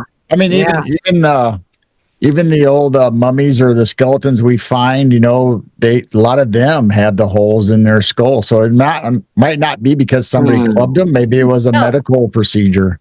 They can tell too when they look at the skulls that the person lived, if that hole in the head was their demise, or if they lived past it. Most of these holes in the heads, they lived past it. So, and finding so many skeletons with the same circle, it's what opened these researchers up to know, like, there's something to this, and it's called trepanning. It's fascinating, you guys. If you're watching right now, look, I've done a video. Maybe I'll tag a video in the description box that I've done on it before. But you can find so much information, and it's not legal to do here in the United States, but you can do it in Mexico. I don't know if I go. I don't know. I don't know. I've done a lot of crazy things in my life, but I don't know. I would have to think I'd have to be knocked out to do that, because I'd probably panic. But it's definitely not a procedure you want to go in the back alley of Chicago and have done. Some people do it to themselves. I know. Oh, wow. Study it, and they figure out there's a special utensil you can get this so it doesn't penetrate the brain, and they show them in the documentary actually doing it to themselves. That's a level of bravery. You can penetrate the skull, and then there's a membrane. Yes. Then you have the liquid, and then you start getting into the brain itself. So you have to be able to determine how deep to go. It allows the membrane. Your skull isn't when your skull can move, because basically the hole allows the skull to kind of move. So it allows the membrane to move, so you don't get migraines, you don't get headaches. Again, people feel more enlightened, they sleep better. Like, there's all these different it's very fascinating. But I'm not. Please, this is not. You guys don't go doing this at home by yourself. Like, please don't. So see, look, that guy's got a hole in the top of his head. Look, He looks like Spock. he does look like Spock. But see, there's that ring at the top. And Oh, yeah. they did that because they were trepanned. They was showing their monk mates that they had been trepanned. See, I would never even picked up on that. I just remember, I mean, it's been a while since I did it, but yeah, that's why they would do that. That's why they would shave the top of their head off to show that they've been trepanned. So all the men out there that have a bald spot, just say you've been trepanned. Or cover it up like a little Jewish thingy. Right. Yeah. Or whatever you call that little thing. Maybe that's why they have that. The yarmulke, so this is 17th century painting depiction of Saint Christopher and Saint Stephen, and this is actually in Russia. So we have, like we talked about before, many cultures, many continents have the same type of things. Because I mean, there's big cathedrals over in Russia too. Most people think of, the United States and the big mega churches, or even the UK, Europe with the big cathedrals, but they had them in Russia, Japan, China. They all had their temples. They all had their same structures, just like we did, and also artwork and religious ceremonies. So here again is St. Christopher in the 17th century being depicted as a dog-headed saint. And they both look like they have halos or glowing or something on their heads. Both of them. So like you said, Jane, about the Canaanites, if you notice, why does he have a spear? Why is he holding a spear and a shield? Because they were Canaanites. So They fascinating. didn't want you to know they were Canaanites, so they just Canaanites. But look up helmets on a Google of a knight's helmet, and you can see that where the eyes would be, and there's a snout that if a normal human would put over the helmet, they couldn't even see out of it. It was shaped for a dog. So this is supposedly Jesus and his journeys, and they have in the Bible where there's certain time periods that you don't see in the Christ life. Canaanites. And this is supposedly during one of those trips that we don't necessarily hear about unless you start reading the Apocrypha or the other ancient texts. And this is where he actually visited the Canaanites, or the dog people. That is so fascinating. Those dogs look a lot like the Chippipati or the Rajapalan of India, actually. Yeah. Dogs on the right. That is, and actually they have Jesus dressed like in Asia or That's fascinating. Can you imagine being in the woods and running into a dog man and it actually speaks to you? Do you know, it's so funny when we were in the woods this past week, and I was like, I kind of just want to stay up here with all the cryptids. I'll take my chances with them. The humans are turning out to be quite wicked. Avoid humans, hang around with the cryptids. I mean, obviously, you have in the Bible, you have spirits that talk to you. They brought spirits from the other world to talk. We always talk about the Witch of Endor. Well, also in the biblical text, you have a talking mule. So why wouldn't you have a dog talking? I bet all animals talked back then. Who knows? Well, it's Absolutely. so funny. You say that. I used to think that when I was a kid, because the Adam and Eve story never really made sense to me, in the sense that I would ask my mom and be like, so I guess Adam and Eve were like having conversations with the animals openly, because why else would Eve not think it was weird a snake was talking to her?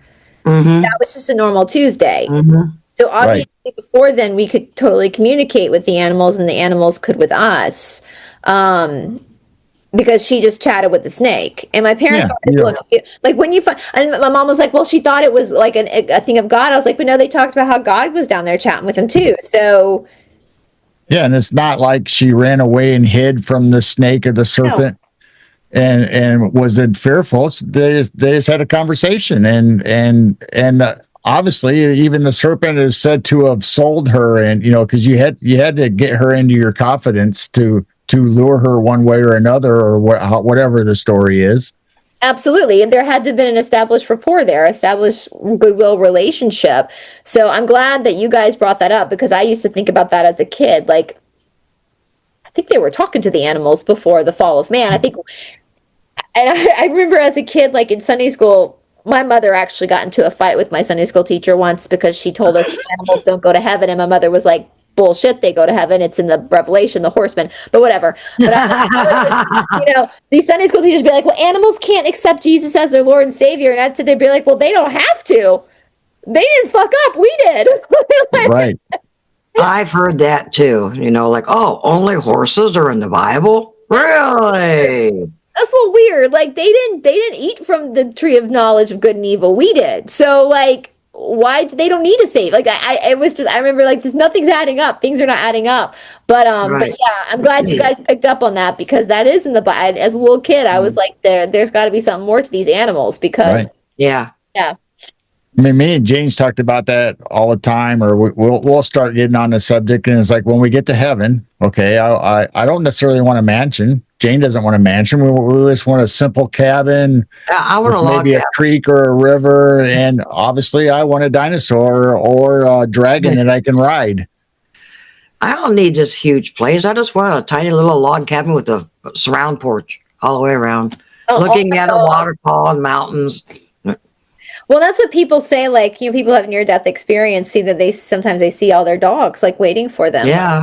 Yeah. On the other side. And so that, and I just, I people who don't have, the whole like talk of the rapture around TikTok this past week, and so many people were trying to pawn their dogs off onto people to take care of them. I don't think God's obvious. Do you understand the relationship with that humans have with dogs? Like they are the most caring, goofy, funny animals. Well, I don't know if these dogs were goofy and funny, but my little boy is. And so we are supposed to be in the missing books of the Bible are Jesus very much emphasizes vegetarianism to like not abuse animals, not use animals as workhorses. They need to be loved and nurtured, and our job is to like provide shelter and safety for them. And so that's the way to serve God's creatures is to love them and to be sweet to them. And so I don't know, these dogs seem a little different, but they got halos. So, and is he talking to a floating Jesus, baby Jesus? Who's he talking to? Well, He's talking to Jesus again. So this is him having a conversation, obviously, or a prayer, or one-on-one time with Jesus. This is a Greek painting. So obviously he has the Roman or the Greek attire on. So this is Saint Christopher again as a dog-headed saint and having a combo with Jesus. So it looks like somebody's holding a baby, though, to me. Looks like it's a baby Jesus. It looks like it's holding it's supposed to be Jesus.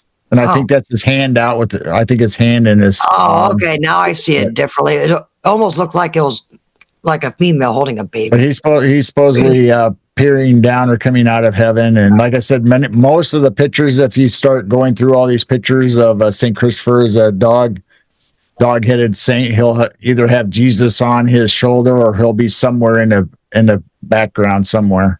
And he's got a staff again. Have y'all seen that YouTube video of that little girl that's going, I'm gonna pet that dog, and it's a bear? Yeah. I'm gonna pet that dog. Every time I see that Jesus, I'm gonna pet that dog. Oh, look at this dog. Yeah, so this is actually from Asia Minor, 17th century, and it right now it's in a museum in Athens, Greece. But once again, it's Saint Christopher is a dog-headed saint, and this time he's holding a crucifix or a cross or some kind of Catholic scepter or something. And so just like we were talking about the UFO pictures of the medieval times, that when you see these paintings, wherever they're coming from, you can see how differently they're dressed or clothed in all these paintings. They sure like their jewels and gemstones, too. Yeah. I was about to say, I think I have a pair of those pants from India. I have those pants in my closet. Yeah. Could have been hammer pants. I don't know. That's right. They catch a breeze. They help you stay cool in the heat. Oh, look at this one in his short skirt. Wow. Yeah. So this is from Lycia.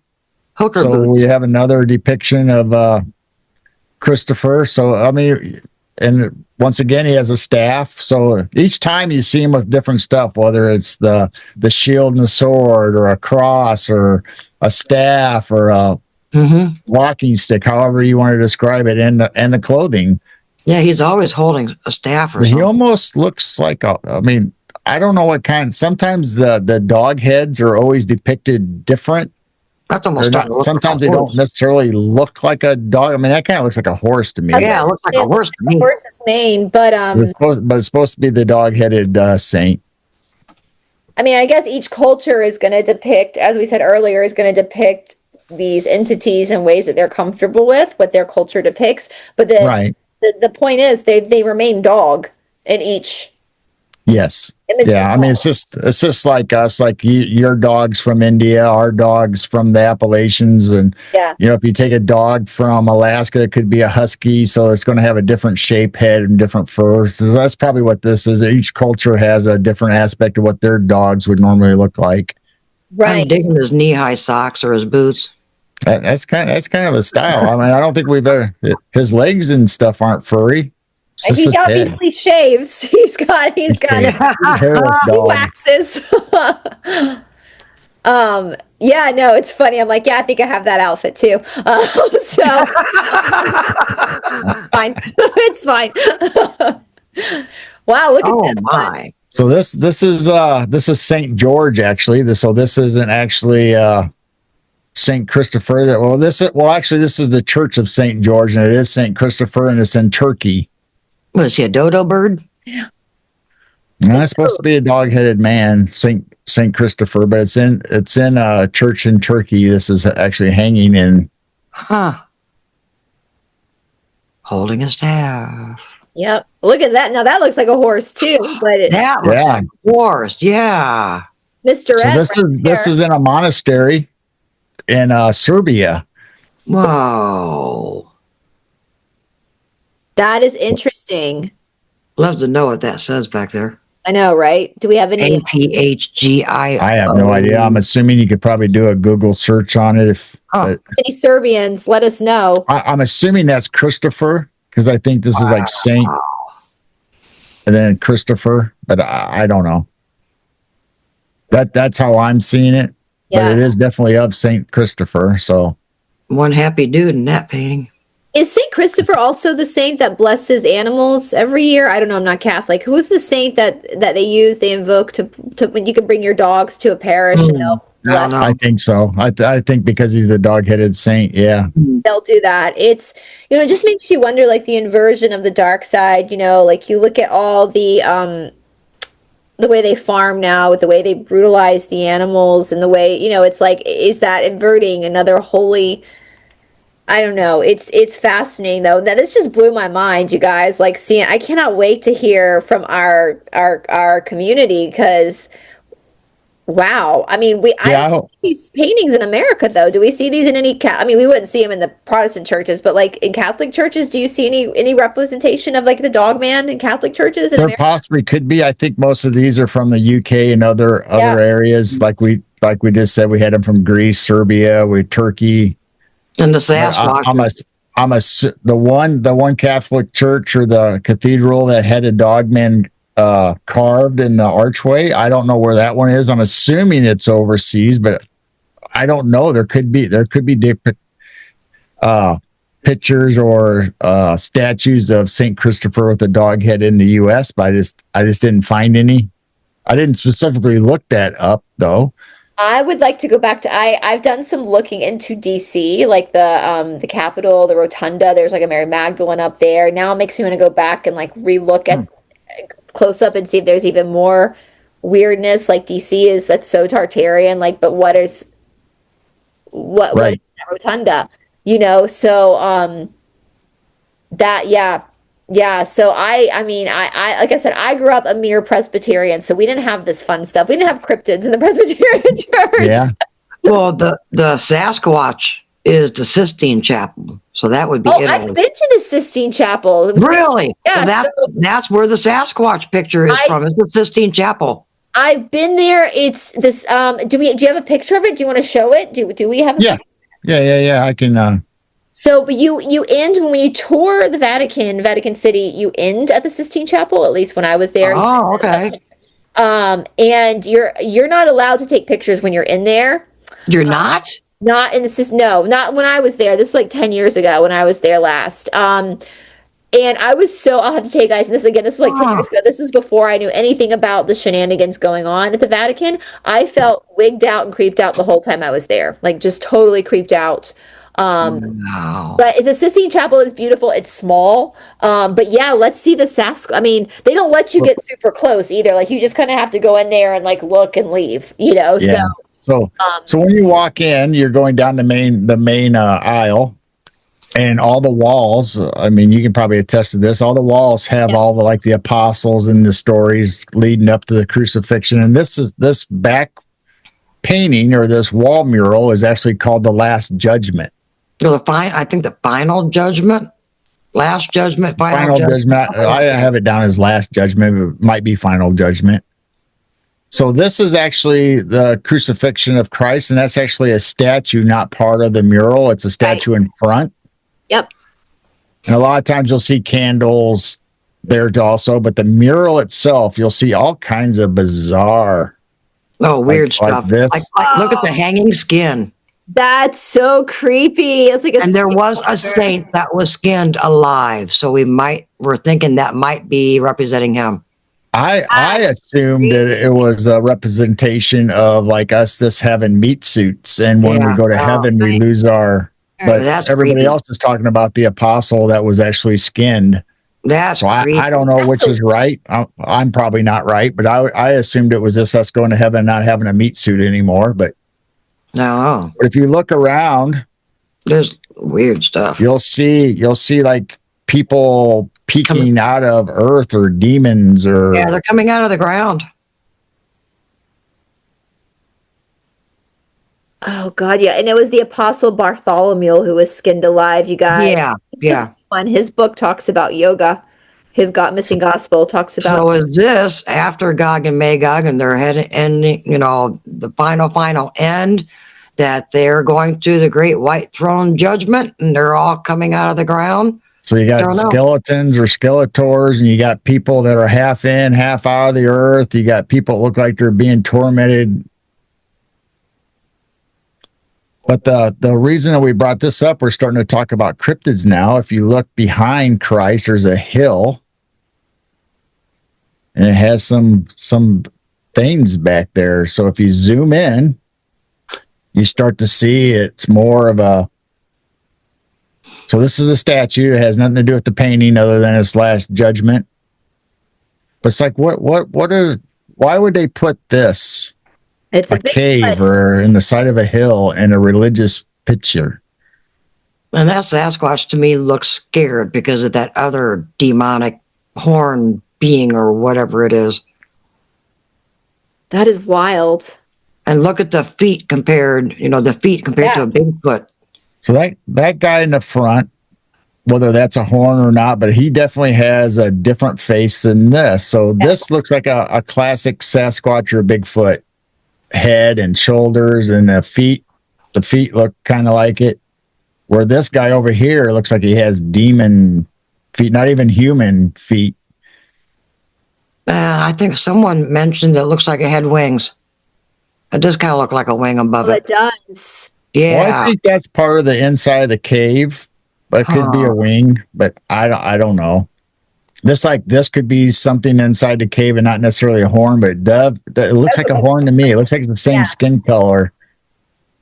They're also muscular. I must know where this is, because everybody in these final days is very, very fit. Yeah, they were. Our final days, I hate to disappoint the artist of Yorn, but our final days we're going to be a bunch of fat asses. So. We're not going to be that fit. Maybe that's part of judgment. Skinny and fat, or fit and not fit. I don't know. I hope not. I'm going to be in trouble because I'm not quite as fit as I should be. I can never get, because we didn't have crucifix. Like we had the cross, but not a crucifix in the Presbyterian church. And I was like, Jesus had a 6-pack. Like every time I see him. Yeah. Jesus, you had a six pack. Like, Bigfoot's always buff and muscular. I know. Yeah, I mean, I mean, if you look at these paintings, you're right. They all have, you can all see their thigh muscles and their Very calf muscular. muscles are all envious of that. And the six pack and their pecs are all good and muscular biceps. In correct me if I'm wrong, audience members, but in Renaissance times, it was considered the more chiseled a man was, the closer to God he was considered, and the more plump a woman was, the more closer to God she was considered. Yes. So that's why they're so, like, the women are so plump and the men are so chiseled, is that was a literal belief system they had in the Renaissance, according to the history they told us. Take it with a grain of salt. But that would make sense as to why the pictures are depicted the way they are. Yep. So I'm not sure. Last Judgment, if Michelangelo was supposed to be depicting demons here, or one's a demon, one's a Sasquatch, or I mean, like me and James talked about. What is it, Jane Esau? Jacob and Esau. Yeah. Right. And is this the last judgment? Everything is going to be going in front of the great white throne judgment before new heaven and new earth gets created, or, So I think everything is going to be judged. Once again, in the Apocrypha, it talks about Esau and Jacob, and he says, my brother is a hairy man and I am a smooth man. And I say it's a Sasquatch. So hairy man, if you go up into Canada and other areas, hairy man is another name for Sasquatch. Interesting. So that's another thing that the churches have twisted around. Absolutely. Saying he was just hairy. If you were a blind person, your senses are stronger. Yeah. If your son's going to come to you with an animal skin on your arm, pretending to be your brother, I think anyone with common sense knows the difference of a hairy man's arm than an animal's fur. Very different. It's very Yes. Yeah, I can't fool your blind father. I think he was a Sasquatch. That's super. And that gets into deeper conspiracies about the interbreeding of species. Actually, do you know what it gets? You know what's very interesting? I keep thinking about this. There is, we have the Neanderthal, but then we also have the Cro-Magnon man. And these are two totally different, like, science really can't explain why they believe we come from Neanderthal, but yet you have Cro-Magnon, which has nothing to do with Neanderthal, but they were here on Earth at the same time. Just so happens Cro-Magnon are also Rh negative, which is what I am. But this is interesting too. So we know science is all based on theories, right? Like my friend Catherine Edwards is a scientist, and she always says a scientist's job is to have a theory, and you spend your whole career trying to disprove your own theory. If there's anything that disproves a theory, you got to chuck it. So we look at like evolution, Darwinian evolution. Well, we have 15% of the world's population, like myself, who are Rh negative. That means we have no rhesus factor in our blood. So there's no way that we came from monkeys because we don't carry the rhesus factor. So my opinion then is that, well, 15% of the population debunks evolution. Doesn't that mean we all do? But now that you're talking about these possibility of these people and these, perhaps there was a time when cryptid beings were a part of human society as well, just as much as we are. Right. That kind of changes things a little bit. Are we learning more? Would that give more of a significance as to like different blood types, like where? I don't know. I'm just pondering out loud because I kept thinking about that as you were showing that the Neanderthal versus the Cro-Magnon man, and is Bigfoot or a Sasquatch a part of that? Right. Well, No. The scientists, or I don't know if necessarily scientists, but I'm going to say scientists are saying now that there was 5 different species or of human development at the same time. So when the first, like, say, caveman or whatever it was, all the way to Homo sapien, where we're at now, the beginning of us. So somewhere in there was at least five of us in development at the same time, and we were the predominant DNA gene, gene that survived. Well, according to these paintings, it looked like we weren't the dominant for long. I mean, it looks like we've only been dominant for a very short amount of time. But Mm. that's wild to me. That makes so much sense because that's another thing I've studied different blood types. Like, why do we have so many different genetics? Like, why is it that my family, both sides of my family are predominantly blonde hair, blue eyed when that's considered recessive? It is recessive, but it's dominant. Like, I don't know. Like, why is it that it's just, I've been very fascinated with different, as of late, different genetics and how they work and where do they come from. I don't believe that, I mean, the Cassiopeans even said none of us are actually from this earth. Like, none of us are Right. actually originated here. We're all from different constellations, which is why we have so many different races of people. And it's interesting you say that too. When I started doing my deep dives years ago into the rhesus negative, because it's so interesting. There are scientists that actually believe people like myself who are Rh negative and my boyfriend are a different species. We're not the same Yeah. because women can't. I can with help, but I always knew growing up that I had a blood type that if I got pregnant, it would be hard for me to carry a baby because if my Mm. husband was Rh positive, that is.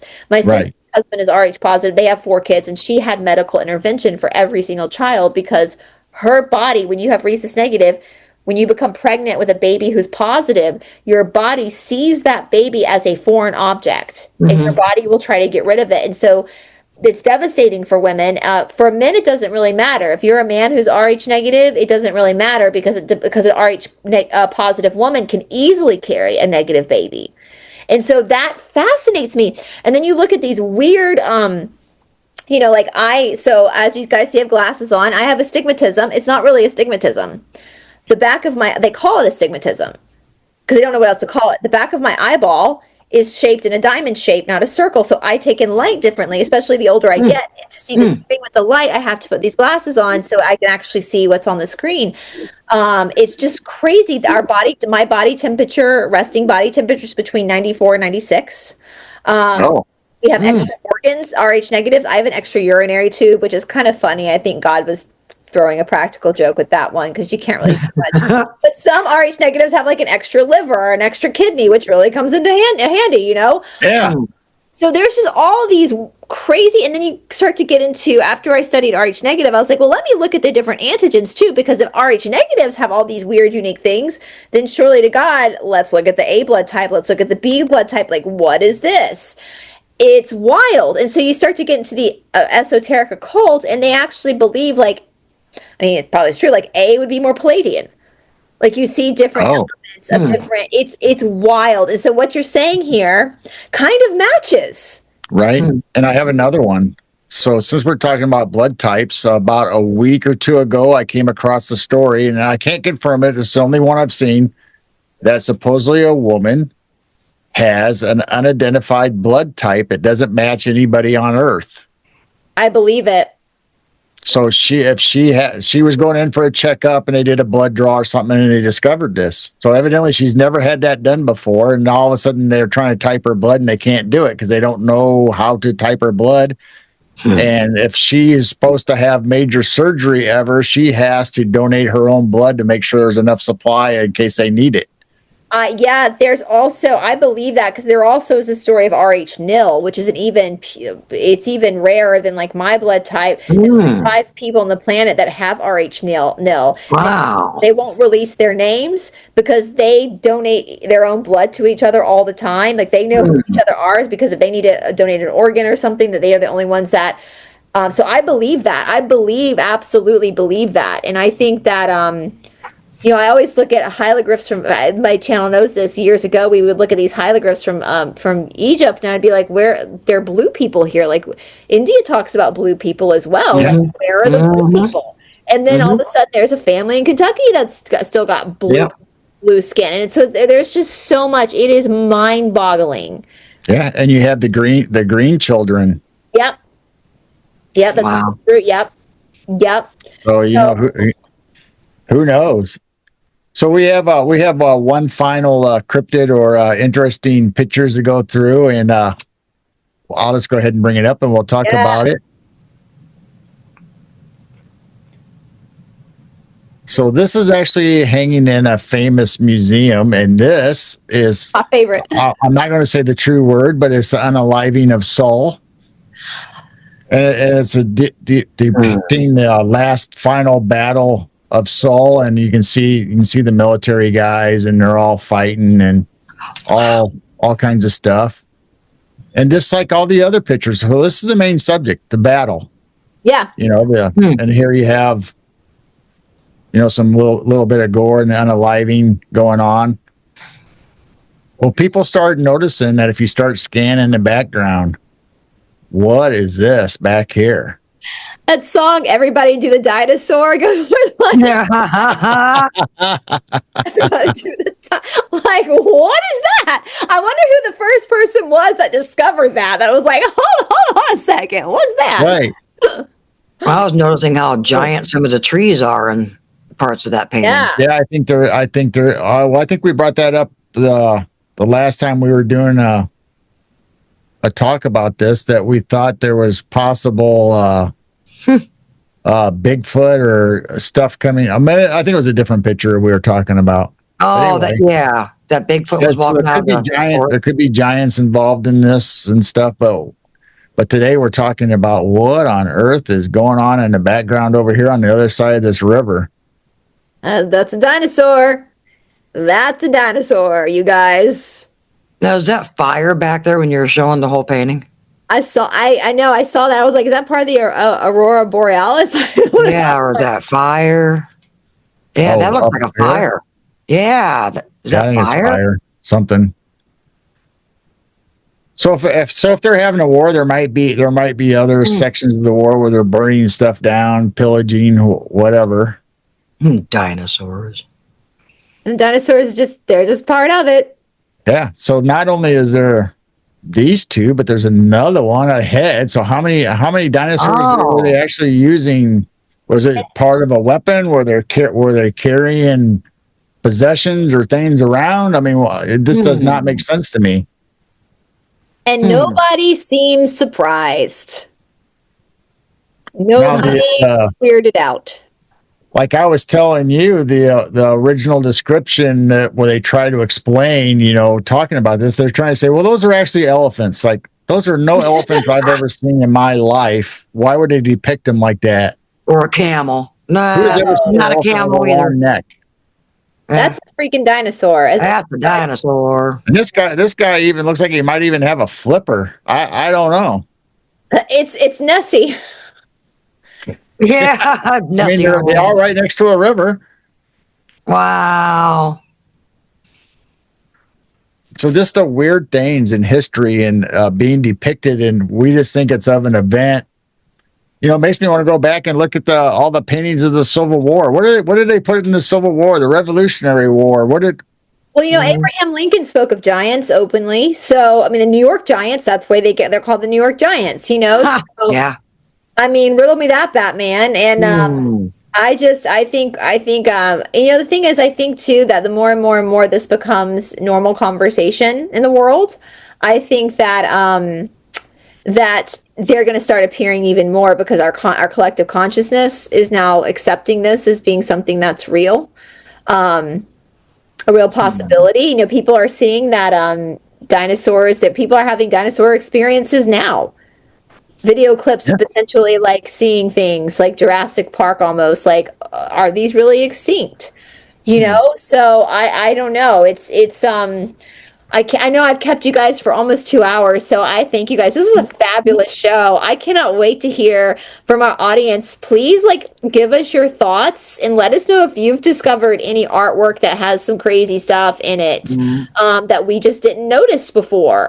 Because or even engravings or statues in cathedrals or famous buildings that we might consider Tartarian or anything. Let us know what you find in those. Yeah, I mean, we're finding even in Chicago where carvings in the side of the murals on the buildings that are Egyptian, and so it's like, all right, so that ties in with the Egyptian in North America. Why are they showing that in a big city in a big building in a city that could be Tartarian Egyptian style?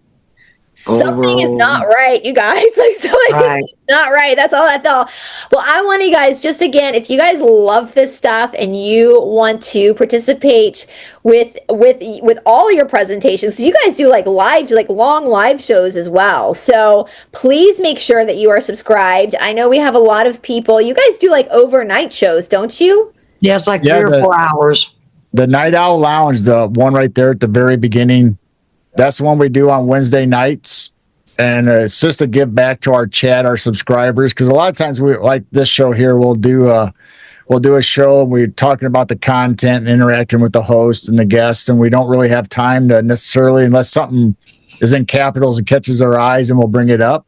So Wednesday night is a hangout night. So we'll talk about all the same subjects, just with no guests necessarily. And we'll just sometimes by the time we look at the clock, it's like, man, we've been on for 4 hours already. The audience is your guest at that show. The audience absolutely. Is your guest. So, I have a lot of subscribers who are from Australia, Europe, and so that for them is like their middle of their day. So that is amazing, you guys.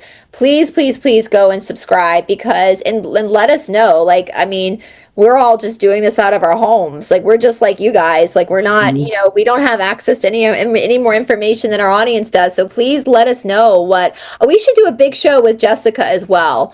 Yes. Yes. I love that. Would be great. Awesome. So, get into Blemmies.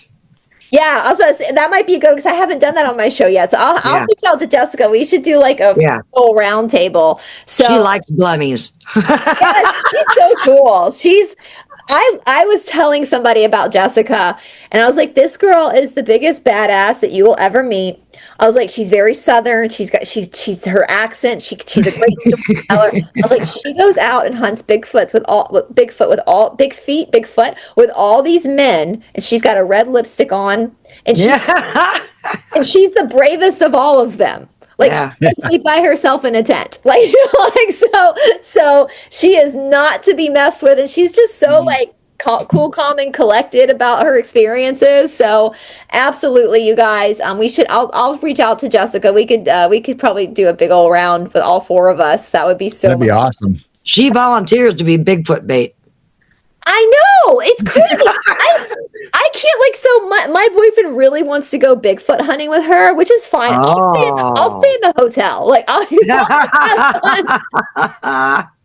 I believe Bigfoot is out there. I don't need to go sit overnight. You know what the weird thing is? You'll probably be back at the hotel, and guess who's going to have an experience? Me.